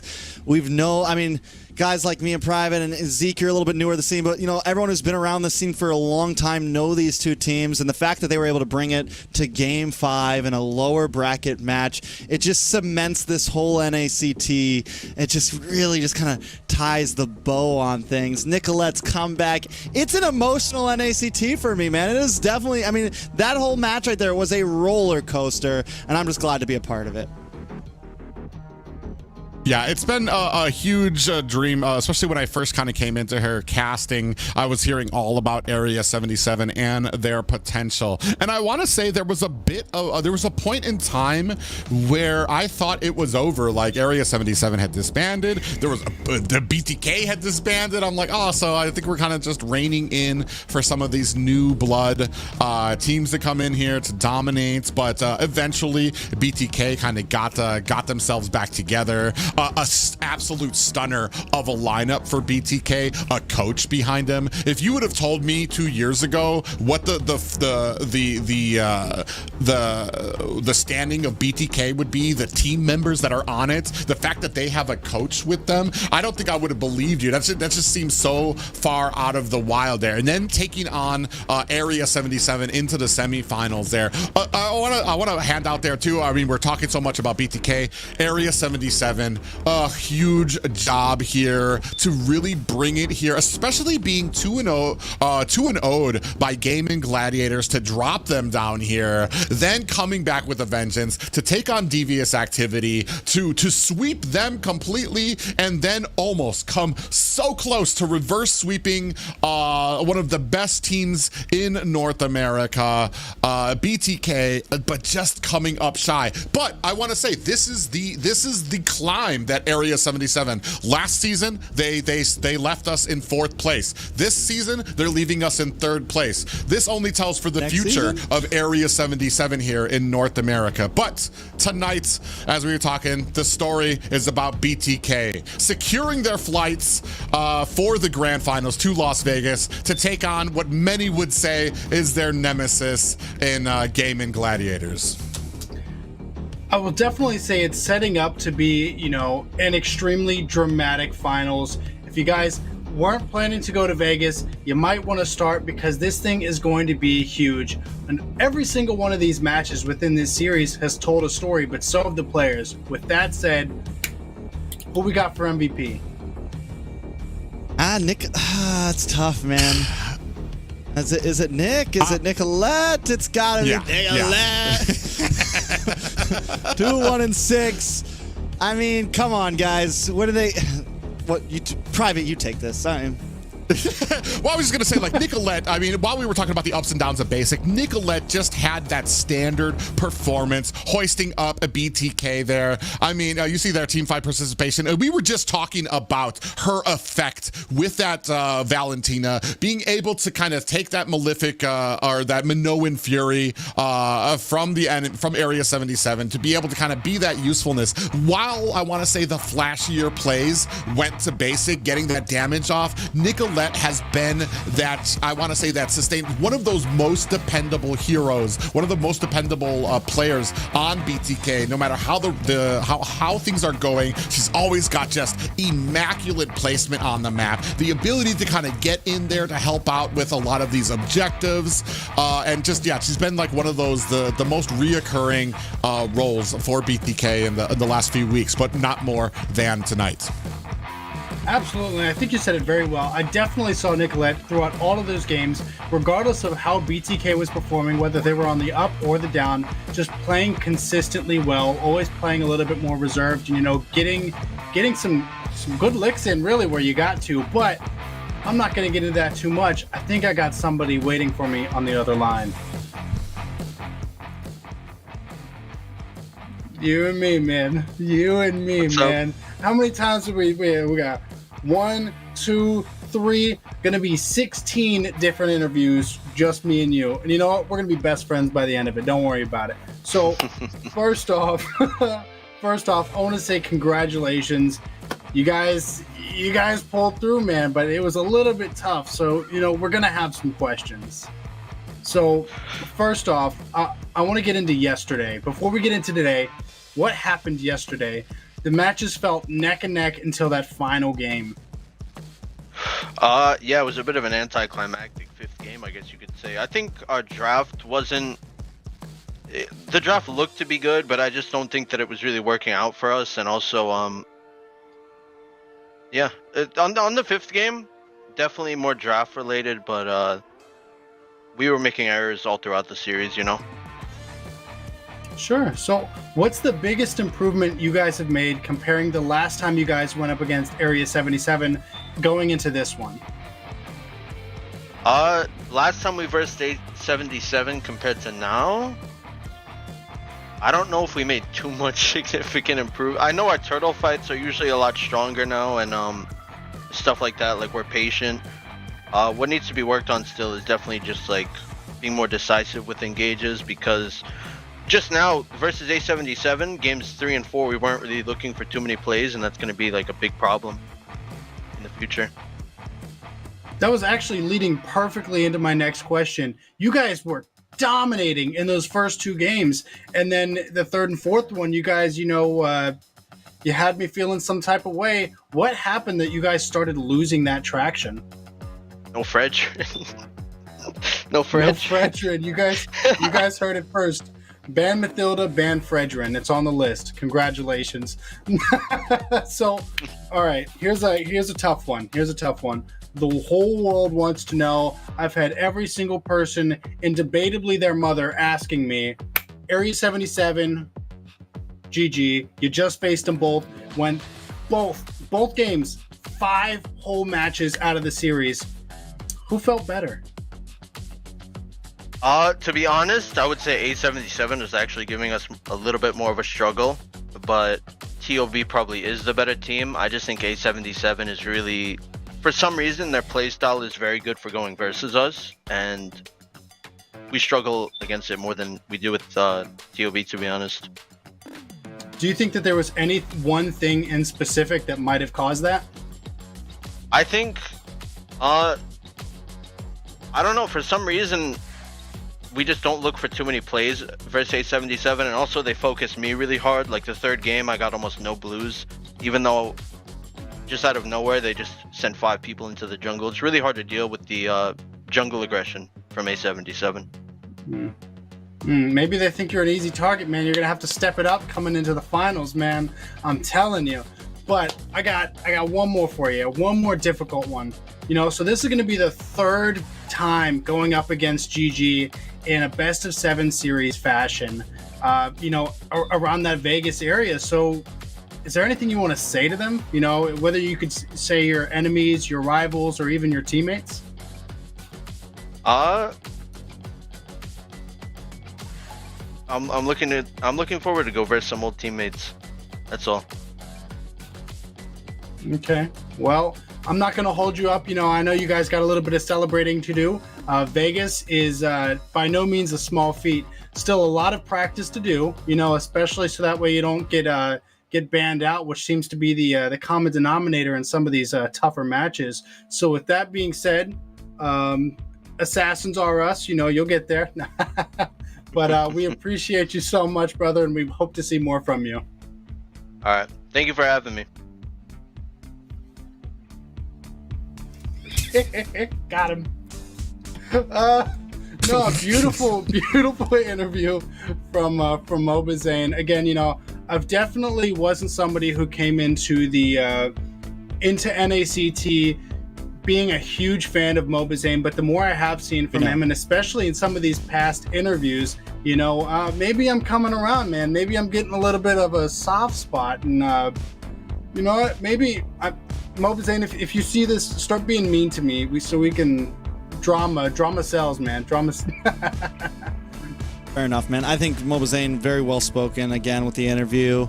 I think he knows nothing's in the bag, you know. And I think recently we've been seeing that even from previous seasons. You know, he's known for a while that losing is very possible. I do think BTK is in a good spot. We get the rematch, HyperX Arena, BTK. I want that same picture. I don't know if you guys remember last year. I need that picture of Hoon and Mobazane with the stare off in front of the trophy again, just like we saw, you know, back last spring season. It's the spring season replay. Let this 2 weeks fly by already. Yeah, I was about to say, it's a story as old as time when you talk about North American history. It's going to be Mobazane and BTK taking on Hoon and the Gaimin Gladiators. And what a hard-fought victory here. I know as soon as that interview started, you saw the smoke cloud coming from Zane as he was taking some victory, some victory smoke there. But man, it duly deserved for him too. They really kind of pulled through in the end there against Area 77.